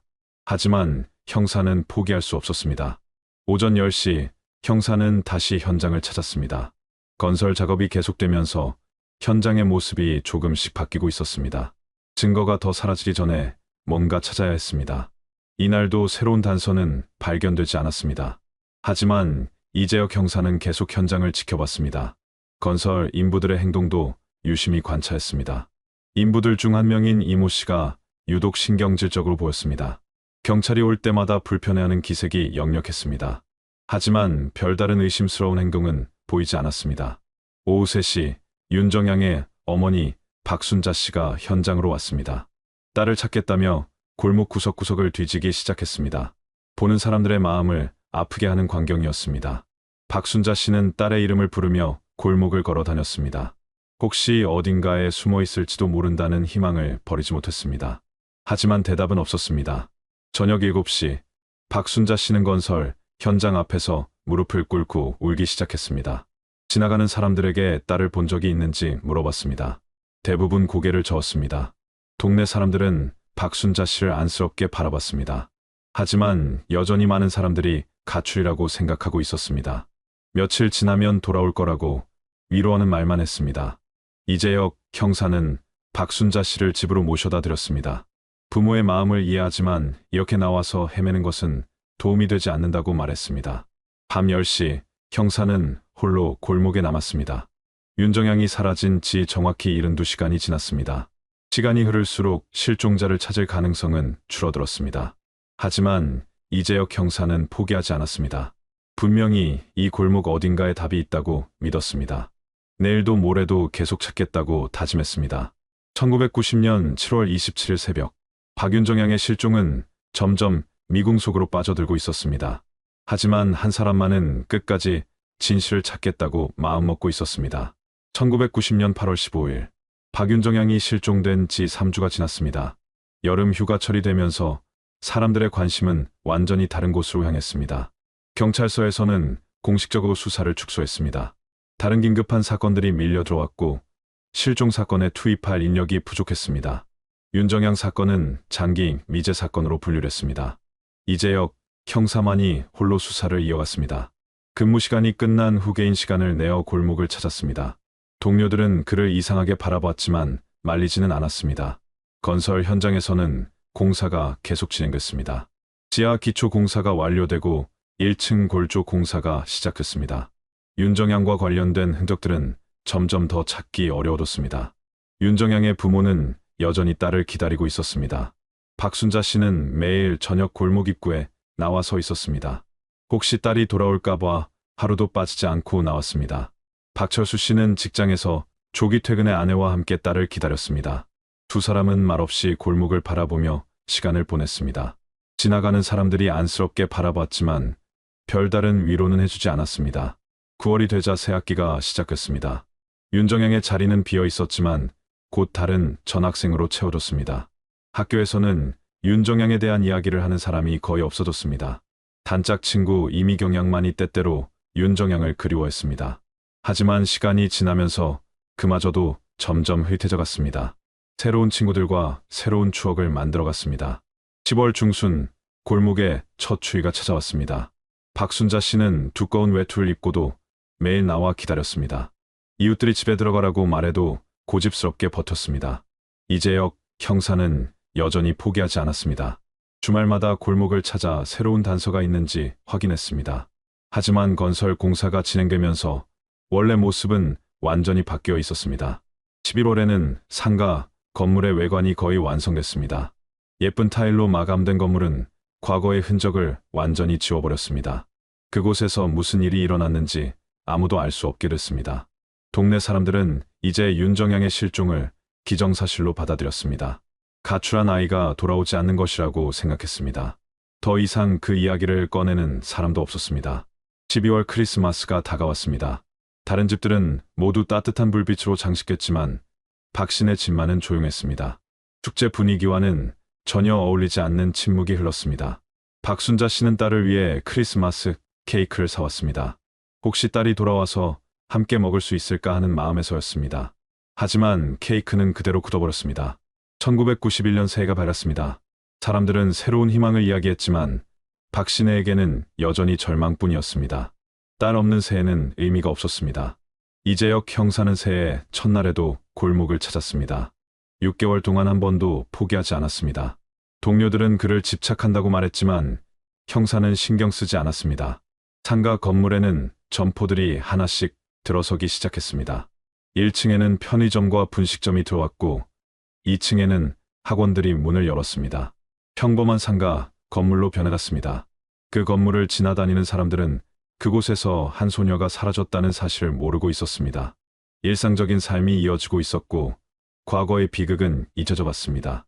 2월 14일 밸런타인데이. 다른 고등학생들은 초콜릿을 주고받으며 즐거워했습니다. 하지만 이미경 양은 문득 윤정양을 떠올렸습니다. 친구가 있었다면 함께 이날을 보낼 수 있었을 텐데라고 생각했습니다. 3월이 되자 새학년이 시작했습니다. 윤정양은 3학년이 되어야 할 나이였습니다. 하지만 그녀의 자리는 영원히 2학년 교실에 멈춰 있을 것 같았습니다. 박순자 씨는 딸의 생일인 4월 12일을 조용히 보냈습니다. 19번째 생일이었지만 축하할 사람은 없었습니다. 케이크 대신 국화 한 송이를 골목 입구에 놓았습니다. 이재혁 형사도 그날을 기억하고 있었습니다. 사건 파일에서 윤정양의 생일을 확인하고 골목을 찾았습니다. 박순자 씨와 마주쳤지만 둘 다 말을 하지 않았습니다. 그저 조용히 고개만 끄덕였습니다. 5월 어린이날에는 동네 아이들이 새 옷을 입고 뛰어놀았습니다. 하지만 박씨네 집 앞만은 여전히 조용했습니다. 그 집에는 더 이상 아이가 없었습니다. 6월 장마철이 시작했습니다. 비가 내릴 때마다 박순자 씨는 윤정양이 사라졌던 그날 밤을 떠올렸습니다. 그날도 이렇게 비가 내렸었습니다. 모든 증거를 씻어버린 그 비를 원망했습니다. 여름이 되자 윤정양이 실종된 지 정확히 1년이 됐습니다. 이재혁 형사는 사건 파일을 다시 꺼내 들었습니다. 1년 동안 찾아낸 단서들을 다시 정리해봤습니다. 하지만 여전히 결정적인 것은 없었습니다. 골목에는 완전히 새로운 건물이 자리 잡고 있었습니다. 그 아래 묻힌 비밀을 아는 사람은 아무도 없었습니다. 윤정양의 행방도 그날 밤 무슨 일이 일어났는지도 여전히 미스터리였습니다. 하지만 이재혁 형사는 포기하지 않았습니다. 1년이 지났어도 5년이 지나도 10년이 지나도 계속 찾겠다고 다짐했습니다. 진실은 언젠가 밝혀질 것이라고 믿었습니다. 1995년 여름, 박윤정양이 실종된 지 벌써 5년이 지났습니다.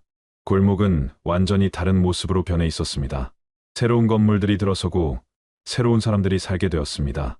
박순자 씨는 여전히 매년 7월 23일이 되면 골목을 찾았습니다. 하지만 이제는 매일 나오지는 않았습니다. 5년이라는 세월이 그녀에게도 현실을 받아들이게 만들었습니다. 박철수 씨는 딸을 잃은 충격으로 술을 많이 마시기 시작했습니다. 직장에서도 실수가 잦아졌고 결국 권고사직을 당했습니다. 가족의 생계는 박순자 씨가 하는 작은 반찬 가게에 의존하게 됐습니다. 이재혁 형사는 여전히 사건을 잊지 않고 있었습니다. 비록 공식 수사는 중단됐지만 개인적으로 관련 자료들을 보관하고 있었습니다. 가끔 휴일에 골목을 찾아 혹시 놓친 단서가 있는지 살펴봤습니다. 동네에는 새로운 세대가 들어왔습니다. 윤정양의 실종 사건을 아는 사람은 점점 줄어들었습니다.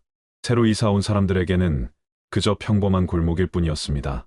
그 상가 건물에서 장사하는 사람들도 그곳의 과거를 모르고 있었습니다. 편의점 사장도, 분식집 아주머니도, 2층 학원 원장도 5년 전 사건에 대해서는 전혀 몰랐습니다. 1996년 봄, 박철수 씨가 간 질환으로 쓰러졌습니다. 오랜 음주의 후유증이었습니다. 병원에 입원하게 되면서 가정 형편은 더욱 어려워졌습니다. 박순자 씨는 남편 간병과 생계를 동시에 해결해야 했습니다. 반찬 가게에 일을 하면서도 틈틈이 병원을 다녔습니다. 딸을 잃은 슬픔에 남편마저 잃을지 모른다는 불안감이 더해졌습니다. 그해 여름, 박순자 씨는 처음으로 7월 23일에 골목에 나가지 못했습니다. 남편이 위독해져서 병원을 떠날 수 없었습니다. 6년 만에 처음으로 딸을 기리는 날을 놓쳤습니다. 이재혁 형사는 그날 혼자서 골목을 찾았습니다. 박순자 씨가 오지 않은 것을 보고 무슨 일인지 짐작할 수 있었습니다. 형사는 조용히 골목에서 묵념을 올렸습니다. 1997년 겨울, 박철수 씨가 세상을 떠났습니다. 끝까지 딸을 보지 못한 채 눈을 감았습니다. 장례식장에는 몇몇 친척들과 이웃들만 와서 조의를 표했습니다. 이재혁 형사도 장례식에 참석했습니다. 박순자 씨를 보며 마음이 아팠습니다. 딸을 잃고 이제 남편마저 떠나보낸 그녀의 모습이 너무나 처량해 보였습니다. 박순자 씨는 이제 완전히 혼자가 됐습니다. 작은 반찬 가게로 근근히 살아가면서도 딸에 대한 그리움을 놓지 않았습니다. 하지만 예전처럼 매년 골목을 찾지는 못했습니다. 1998년 IMF 외환위기가 터지면서 동네 전체가 어려워졌습니다. 많은 가게들이 문을 닫았고 사람들도 하나둘씩 떠나갔습니다. 그 와중에 윤정양의 실종 사건은 더욱 잊혀져 갔습니다. 이재혁 형사는 경제적 어려움에도 불구하고 사건 자료들을 버리지 않았습니다. 언젠가는 진실이 밝혀질 것이라는 믿음을 버리지 않았습니다. 아내는 그런 남편을 이해하지 못했지만 더 이상 뭐라고 하지는 않았습니다. 2000년 새 천년이 시작했습니다. 사람들은 새로운 시대를 맞이한다며 희망을 이야기했습니다. 하지만 박순자 씨에게는 여전히 딸이 없는 새 천년일 뿐이었습니다. 골목에는 또 다른 변화가 있었습니다. 그 상가 건물 1층에 인터넷 카페가 들어섰습니다. 젊은 사람들이 몰려와서 게임을 하고 채팅을 했습니다. 과거의 침묵은 완전히 사라졌습니다. 2001년 윤정양의 동갑내기 친구들은 이미 대학을 졸업하고 사회에 나갔습니다. 그들은 각자의 삶을 살아가며 옛 친구를 거의 기억하지 않았습니다. 단짝 친구였던 이미경 양도 결혼을 준비하고 있었습니다. 이재혁 형사는 이제 40대 중반이 되었습니다. 그동안 많은 사건들을 해결했지만 윤정양 사건만은 여전히 마음에 걸렸습니다. 동료들은 이제 그 사건을 언급하지도 않았습니다. 2002년 월드컵이 열리면서 온 나라가 축제 분위기였습니다. 골목에도 태극기가 걸리고 사람들이 거리로 나와 응원했습니다. 하지만 박순자 씨만은 홀로 집에 앉아 있었습니다. 그해 여름, 박순자 씨는 12년 만에 다시 7월 23일에 골목을 찾았습니다. 많이 늙은 모습이었지만 딸에 대한 그리움은 여전했습니다. 국화 한 송이를 들고 골목 입구에서 한참을 서 있었습니다. 이재혁 형사도 그날 우연히 골목을 지나다가 박순자 씨를 만났습니다. 서로 반갑게 인사했지만 말은 많지 않았습니다. 12년이라는 세월이 둘 사이에 무거운 침묵을 만들었습니다. 2003년 골목 주변에 재개발 소식이 들려왔습니다. 오래된 건물들을 허물고 새로운 아파트 단지를 짓겠다는 계획이었습니다. 윤정양의 흔적이 남아있을지 모르는 마지막 공간도 사라질 위기에 처했습니다. 박순자 씨는 재개발 소식을 듣고 불안해했습니다. 딸과 연결된 유일한 공간이 사라지는 것 같아 견딜 수 없었습니다. 하지만 개인의 힘으로는 어쩔 수 없는 일이었습니다. 2004년 가을 재개발 확정 소식이 발표됐습니다. 2005년부터 철거가 시작될 예정이었습니다. 동네 사람들은 보상금을 받고 새로운 곳으로 이주할 준비를 했습니다. 이재혁 형사는 재개발 소식을 듣고 복잡한 심경이 되었습니다. 한편으로는 새로운 단서가 발견될 수도 있겠다는 기대감이 있었습니다. 하지만 다른 한편으로는 마지막 흔적마저 사라질 것 같아 아쉬웠습니다. 2005년 봄이 되자 철거 준비가 본격적으로 시작했습니다. 오래된 건물들에서 사람들이 하나씩 이사를 나갔습니다. 골목은 점점 텅 비어가고 있었습니다. 박순자 씨도 작은 반찬 가게를 정리하고 다른 곳으로 이사할 준비를 했습니다. 15년 동안 딸을 기다렸던 그 골목을 떠나야 한다는 것이 너무나 슬펐습니다. 하지만 어쩔 수 없는 현실이었습니다. 이재혁 형사는 철거가 시작되기 전에 마지막으로 골목을 점검하기로 했습니다. 혹시 그동안 놓쳤던 무언가가 발견될 수도 있다고 생각했습니다. 15년 동안 품어왔던 마지막 희망이었습니다. 2005년 6월, 재개발을 앞두고 골목에는 이상한 소문이 돌기 시작했습니다. 철거 작업을 준비하던 인부들 사이에서 나온 이야기였습니다. 철거 업체에서 일하는 김 씨가 처음 그 이야기를 꺼냈습니다. 15년 전에 이 골목에서 여고생 하나가 사라졌다는 소문을 들었다고 했습니다. 그때 건설 현장에서 사고가 있었을지도 모른다는 추측이었습니다. 다른 작업자들도 하나둘씩 비슷한 이야기를 늘어놓았습니다. 누군가는 그날 밤 벽에서 나는 소리를 들었다고 했습니다. 또 누군가는 무언가 큰 것이 무너지는 소리였다고 말했습니다. 이런 소문들은 곧 동네 전체로 퍼졌습니다. 오래 살던 주민들은 그제서야 15년 전 일을 떠올렸습니다. 그때 박신의 딸이 사라졌던 사건 말입니다. 문구점을 운영했던 김 씨도 기억을 되살렸습니다. 그날 밤 여학생이 골목으로 들어가는 것을 본 마지막 목격자였습니다. 지금은 다른 곳으로 이사했지만 소문을 듣고 다시 찾아왔습니다. 김 씨는 당시 상황을 다시 증언했습니다. 분명히 교복 입은 여학생이 골목으로 들어갔다고 했습니다.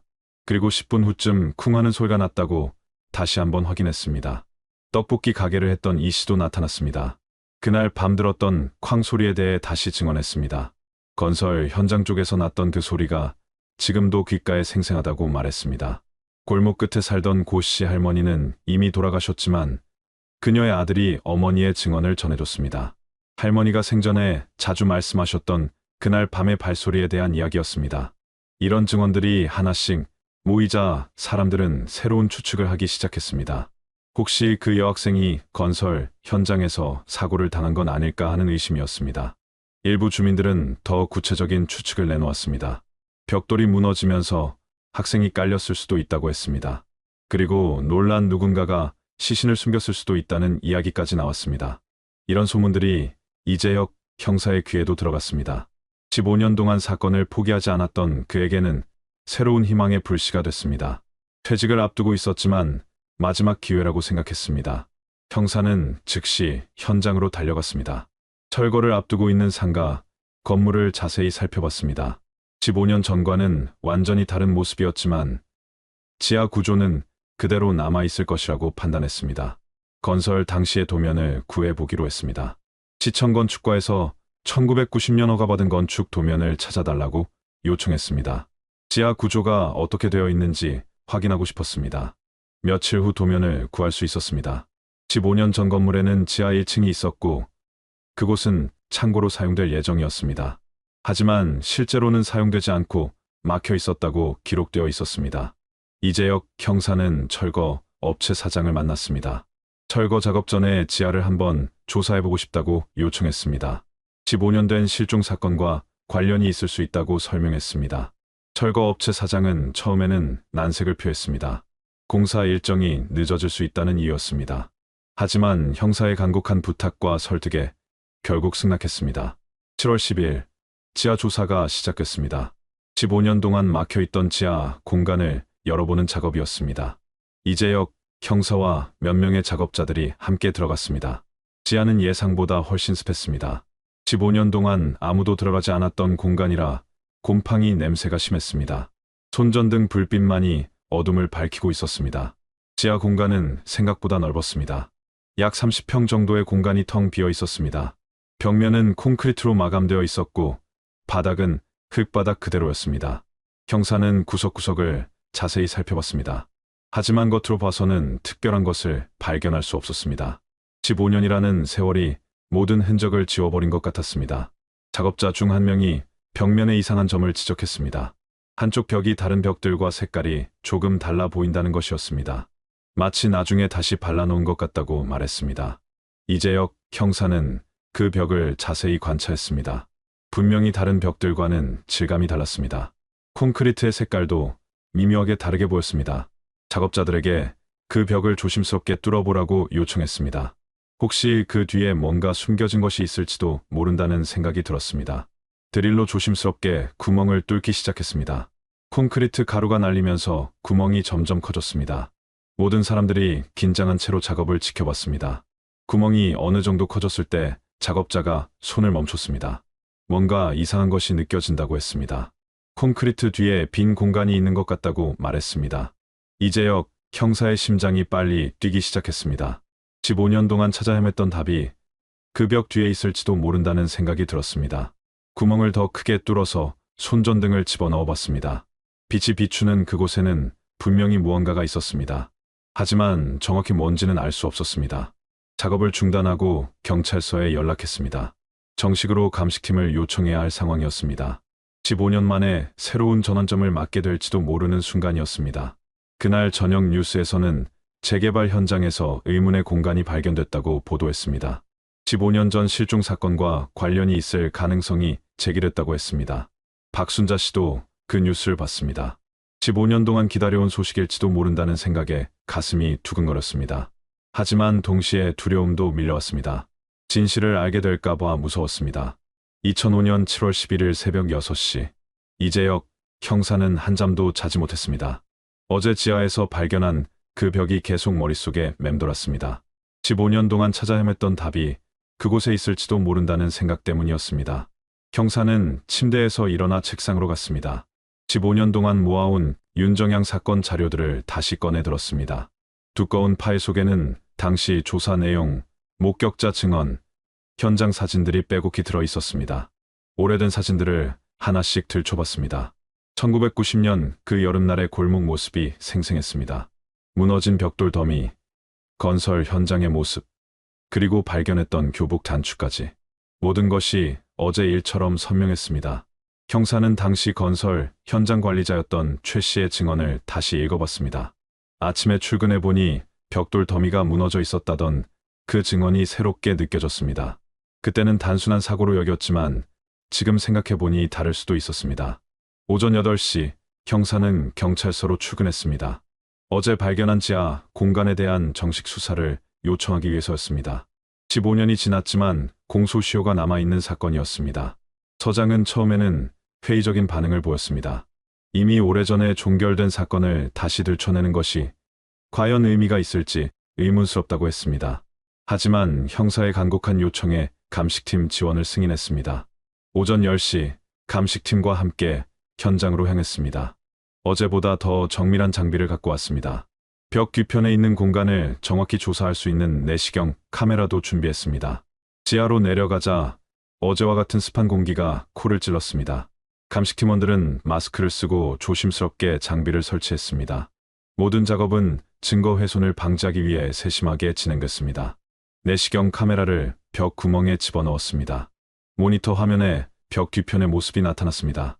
약 1m 정도의 좁은 공간이 있었고 그곳에 무언가가 놓여 있는 것이 보였습니다. 이재혁 형사의 손이 떨렸습니다. 화면을 자세히 들여다보니 뼈처럼 보이는 하얀 물체들이 보였습니다. 그리고 그 옆에는 낡은 천 조각들도 있었습니다. 15년을 기다린 순간이 드디어 왔습니다. 감식팀장은 즉시 벽을 해체하기로 결정했습니다. 하지만 증거 보존을 위해 아주 조심스럽게 작업해야 한다고 당부했습니다. 한 조각씩 콘크리트를 제거해 나갔습니다. 작업이 시작되자 현장 주변에는 경찰 차량들이 몰려들었습니다. 언론사 기자들도 하나둘씩 나타났습니다. 15년 전 실종 사건이 해결될지도 모른다는 소식이 빠르게 퍼졌습니다. 박순자 씨도 뉴스를 듣고 현장으로 달려왔습니다. 하지만 경찰 통제선 때문에 가까이 갈 수는 없었습니다. 멀리서 작업 상황을 지켜보며 초조하게 기다렸습니다. 오후 2시 벽의 일부가 완전히 제거됐습니다. 숨겨진 공간이 드러나자 모든 사람들이 숨을 죽였습니다. 그곳에는 분명히 사람의 뼈들이 있었습니다. 그리고 낡아빠진 교복 조각들도 함께 있었습니다. 감식팀원이 조심스럽게 유골을 수습했습니다. 두개골, 팔뼈, 다리뼈 등이 차례로 나왔습니다. 15년이라는 긴 세월 동안 그곳에 묻혀있던 것들이었습니다. 교복 조각 사이에서는 학생증도 발견됐습니다. 비록 많이 훼손되긴 했지만 박윤정이라는 이름을 알아볼 수 있었습니다. 15년 동안 행방불명이었던 소녀가 드디어 발견된 순간이었습니다. 가방 속에서는 시계와 동전 몇 개도 나왔습니다. 시계는 오후 9시 40분에 멈춰 있었습니다. 윤정양이 골목에 들어간 시간과 거의 일치하는 시간이었습니다. 이재혁 형사는 그 순간을 평생 잊지 못할 것입니다. 15년 동안 찾아 헤맸던 소녀를 드디어 찾아낸 것입니다. 가슴 깊은 곳에서 뜨거운 감정이 올라왔습니다. 오후 4시 유골과 유품들이 모두 수수됐습니다. 국립과학수사연구원으로 보내져 정밀한 검사를 받을 예정이었습니다. DNA 검사를 통해 박윤정 양이 맞는지 최종 확인할 계획이었습니다. 박순자 씨는 소식을 듣자마자 현장으로 더 가까이 다가왔습니다. 경찰들이 말렸지만 막을 수 없었습니다. 15년 동안 기다려온 순간이었습니다. 울음을 터뜨리며 딸의 이름을 불렀습니다. 이재혁 형사는 박순자 씨를 조용히 위로했습니다. 마침내 딸을 찾았다고, 이제 진실을 밝힐 수 있다고 말했습니다. 하지만 누가 왜 이런 일을 했는지는 아직 알 수 없었습니다. 저녁 뉴스에서는 이 소식이 톱뉴스로 보도됐습니다. 15년 전 실종됐던 대구 여고생의 유골이 발견됐다는 내용이었습니다. 전국적으로 큰 관심을 끌었습니다. 그날 밤 이재혁 형사는 집에 돌아가지 않고 경찰서에 남았습니다. 이제부터가 진짜 수사의 시작이었습니다. 누가 윤정양을 그곳에 묻었는지, 왜 그런 일이 일어났는지 밝혀내야 했습니다. 형사는 15년 전 자료들을 다시 꼼꼼히 검토했습니다. 당시 건설 현장에서 일했던 인부들의 명단을 다시 확인했습니다. 그 중에 범인이 있을 가능성이 높았습니다. 밤 12시가 넘어서야 형사는 잠시 눈을 붙였습니다. 꿈속에서도 15년 전 그날 밤의 골목이 나타났습니다. 이제 진실에 한 걸음 더 가까워졌지만 아직 끝나지 않았습니다. 다음 날부터는 본격적인 재수사가 시작될 예정이었습니다. 당시 건설 현장 관계자들을 다시 조사하고 목격자들의 증언을 재검토해야 했습니다. 이재혁 형사는 마음속으로 윤정양에게 말했습니다. 15년 늦었지만 반드시 진실을 밝혀내겠다고, 범인을 찾아내겠다고 다짐했습니다. 이것이 그녀에게 할 수 있는 마지막 선물이라고 생각했습니다. 형사는 15년 전 자료들을 다시 꼼꼼히 검토했습니다. 당시 건설 현장에서 일했던 인부들의 명단을 다시 확인했습니다. 그 중에 진실을 아는 사람이 있을 것이었습니다. 7월 12일 오전 국립과학수사연구원에서 긴급 감정 결과가 나왔습니다. DNA 검사를 통해 발견된 유골이 박윤정 양의 것임이 99.9% 확실하다고 발표됐습니다. 이 소식은 즉시 전국으로 퍼졌습니다. 15년 동안 미스터리로 남아있던 대구 여고생 실종 사건이 드디어 해결의 실마리를 찾은 것입니다. 박순자 씨는 정식 확인을 받자 충격으로 병원에 실려갔습니다.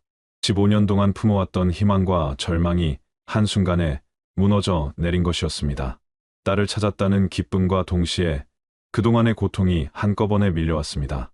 이재혁 형사는 본격적인 재수사에 착수했습니다.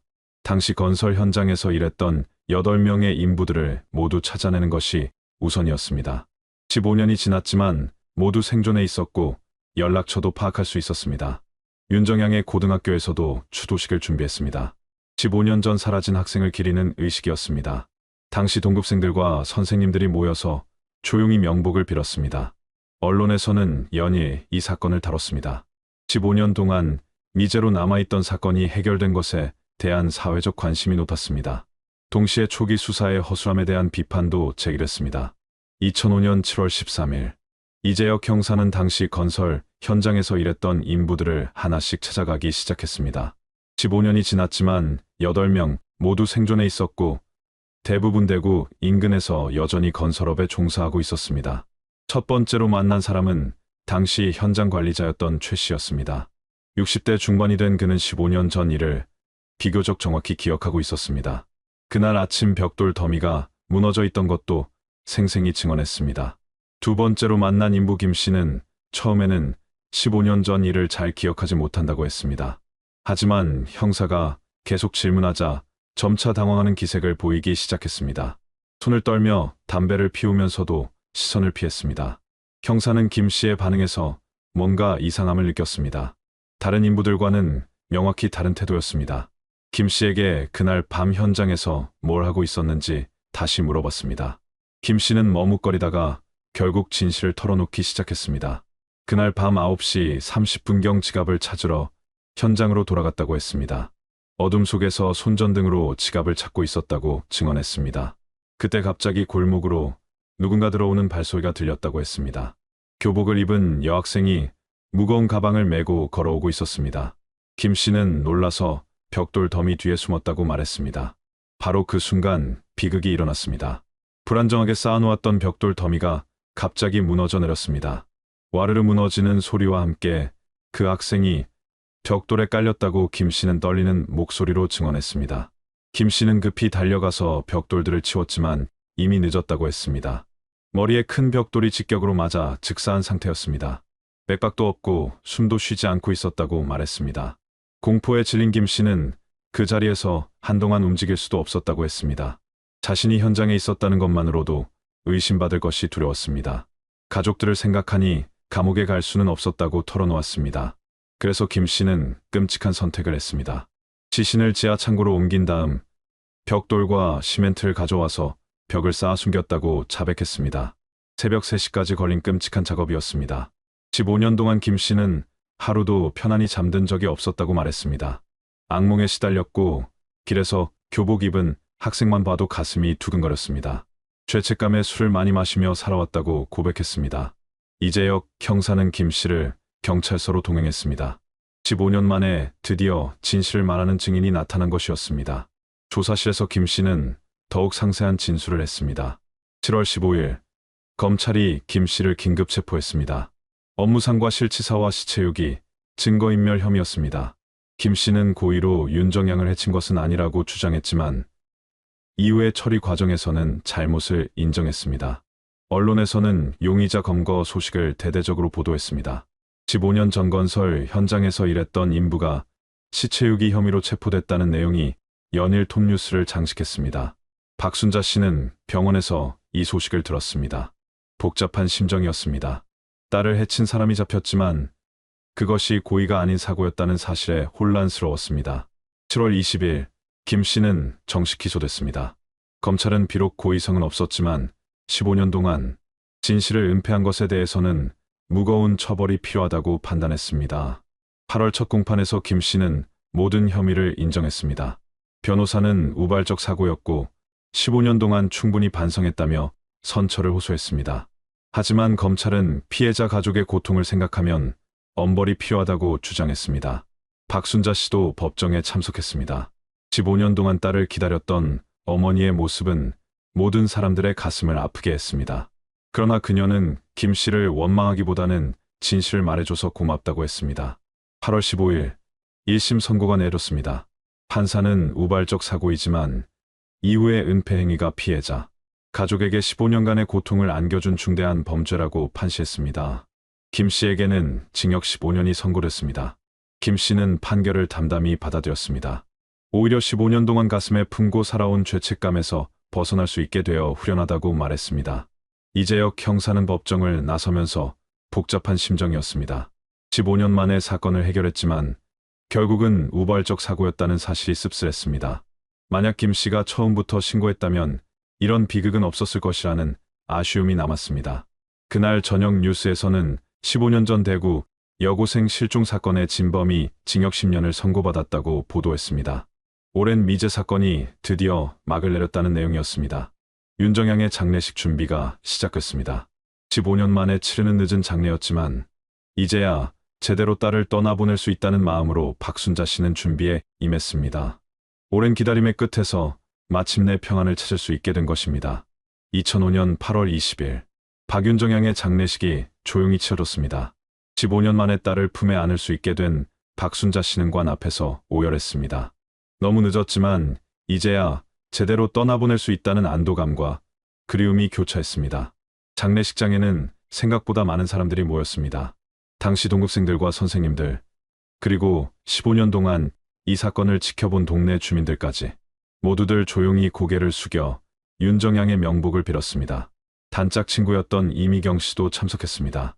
이미 결혼해서 아이를 둔 어머니가 된 그녀는 친구의 관 앞에서 한참을 서 있었습니다.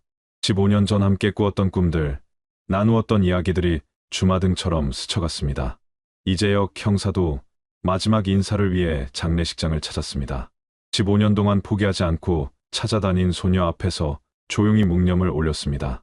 늦었지만 약속을 지켰다는 안도감이 밀려왔습니다. 장례를 마친 후 윤정양은 대구 외곽의 한 공원 묘지에 안장됐습니다. 작은 묘비에는 사랑하는 딸 박윤정이라고 새겨졌습니다. 18년이라는 짧은 생을 살다 간 소녀의 마지막 안식처였습니다. 박순자 씨는 매주 묘지를 찾았습니다. 딸이 좋아했던 꽃을 가져다 놓고 그동안 하지 못했던 이야기들을 들려주었습니다. 15년 동안 기다렸던 시간들, 아버지가 먼저 떠난 이야기, 그리고 마침내 찾을 수 있게 된 기쁨까지. 9월에는 그 골목에 작은 추모비가 세워뒀습니다. 꾸 박윤정양을 추모하며라고 쓰인 비석 앞에는 늘 누군가 놓고 간 꽃이 있었습니다. 지나가는 사람들이 잠시 걸음을 멈추고 묵념을 올리는 모습을 볼 수 있었습니다. 재개발이 완료된 후 그 자리에는 새로운 아파트 단지가 들어섰습니다. 15년 전의 골목은 완전히 사라졌지만 추모비만은 아파트 단지 한쪽 작은 공원에 자리를 잡았습니다. 이재혁 형사는 그해 가을 정년퇴직했습니다. 마지막 사건으로 윤정양 사건을 해결할 수 있어서 후회 없이 경찰 생활을 마무리할 수 있었습니다. 동료들은 그의 끈질긴 노력을 인정하며 격려를 아끼지 않았습니다. 퇴직 후에도 형사는 가끔 추모비를 찾았습니다. 그곳에서 박순자 씨와 마주칠 때도 있었습니다. 둘은 특별한 말을 나누지는 않았지만 15년이라는 긴 시간을 함께 버텨온 동지 같은 마음을 서로 이해하고 있었습니다. 김 씨는 감옥에서 모범수로 생활했습니다. 종교에 귀의하며 참회의 시간을 보냈습니다. 가끔 박순자 씨에게 편지를 보내 용서를 구했지만 그녀는 답장을 보내지 않았습니다.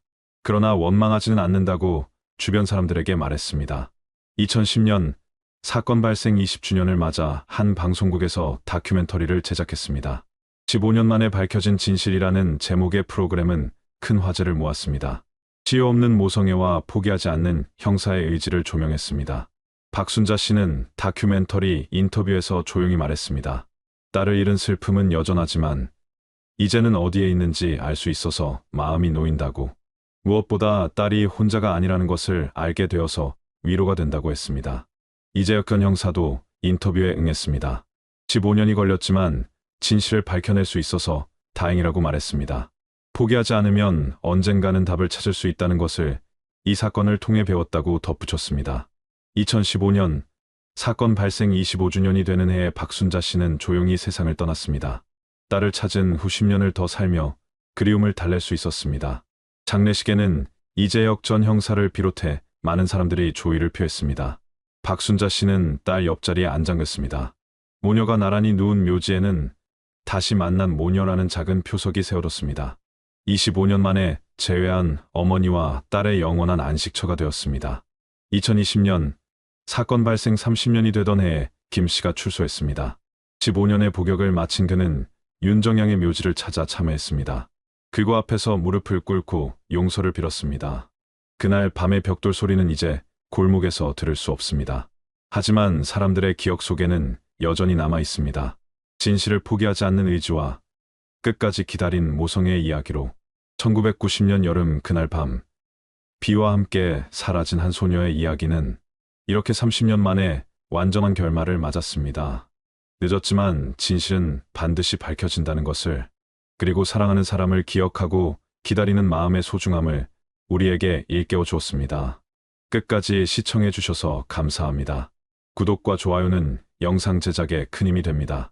2005년 3월 15일 오후 6시 인천국제공항 탑승동에서는 파리행 K901편의 승무원들이 12시간에 걸친 긴 비행을 마치고 입국 수속을 밟고 있었습니다.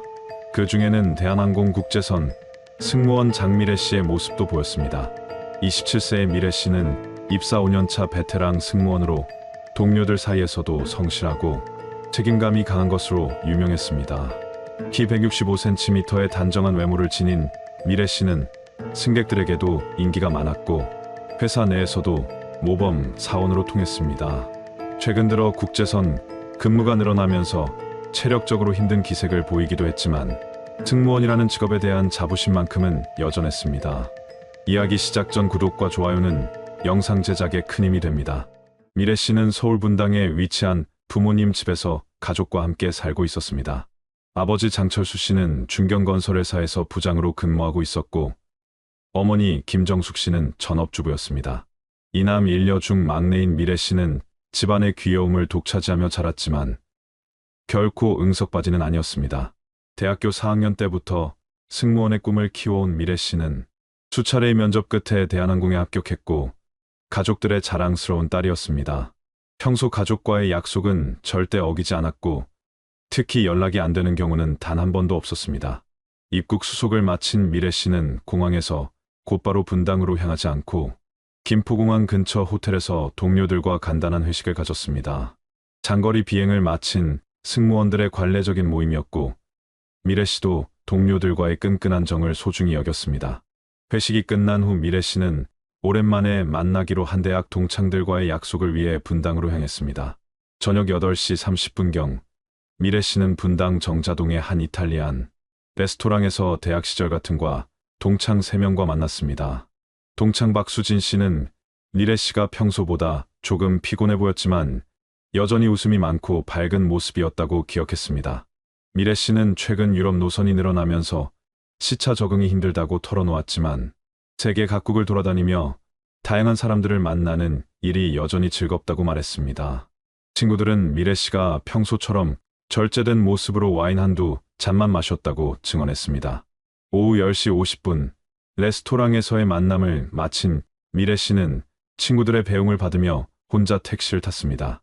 동창들은 미래 씨가 택시에 오르기 전 마지막으로 손을 흔들며 인사했던 모습을 선명히 기억하고 있었습니다. 택시는 검은색 소나타였고 40대 초반으로 보이는 남성 기사가 운전하고 있었습니다.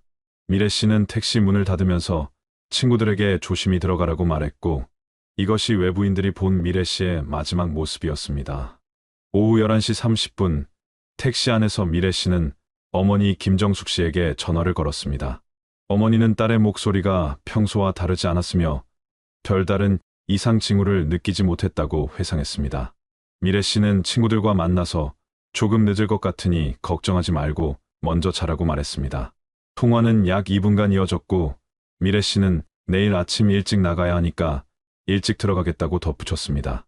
어머니는 딸에게 조심해서 들어오라고 당부했고 미래 씨는 평소처럼 알았다고 대답했습니다. 이것이 가족이 들은 미래 씨의 마지막 목소리였습니다. 그날 밤 자정을 조금 넘긴 시각 미래 씨가 탄 택시는 분당 신도시 H아파트 단지 앞에서 정차했다고 택시기사 민모 씨가 나중에 증언했습니다. 민 씨는 승객이 택시 요금 4,500원을 지불하고 내린 후 곧바로 다른 손님을 태우고 그 자리를 떠났다고 말했습니다. 하지만 아파트 단지 주변에는 CCTV가 거의 설치되어 있지 않았고 가로등도 충분하지 않아 어둠 속에서 미래 씨의 행방은 완전히 묘연해졌습니다. 새벽 2시가 되어도 미래 씨는 집에 돌아오지 않았습니다. 평소 아무리 늦어도 자정 전에는 반드시 귀가하던 미래 씨의 부재는 가족들에게 큰 불안감을 안겨주었습니다. 아버지 장철수 씨는 회사 동료들에게 연락해봤지만 아무도 미래 씨의 행방을 알지 못했습니다. 어머니 김정숙 씨는 밤새 딸의 휴대전화로 수십 차례 전화를 걸었지만 계속 꺼져 있었습니다. 가족들은 밤새 잠을 이루지 못한 채 미래 씨의 귀가를 기다렸고 무언가 큰 일이 벌어졌을 것이라는 불길한 예감에 휩싸였습니다. 3월 16일 오전 7시 미래 씨의 어머니 김정숙 씨는 딸의 휴대전화로 계속 연락을 시도했지만 여전히 전화는 꺼져 있었습니다. 평소 24시간 휴대전화를 켜두고 다니던 미래 씨의 행동은 가족들에게 더욱 큰 우려를 안겨주었습니다. 승무원이라는 직업 특성상 회사나 가족과의 연락이 필수였기 때문에 미래 씨가 전화를 꺼둘 이유가 전혀 없었습니다. 김정숙 씨는 밤새 잠을 이루지 못한 채 현관문 앞에 앉아 딸의 귀가를 기다렸지만 새벽이 지나도록 미래 씨는 나타나지 않았습니다. 오전 9시 장철수 씨는 분당경찰서에 실종 신고를 접수했습니다. 담당 경찰관 이승호 씨는 성인 여성의 외박은 흔한 일이며 친구나 연인과 함께 있을 가능성이 높으니 48시간을 더 기다려보라고 권했습니다. 하지만 장철수 씨는 이것이 단순한 외박이 아님을 강력히 주장했습니다.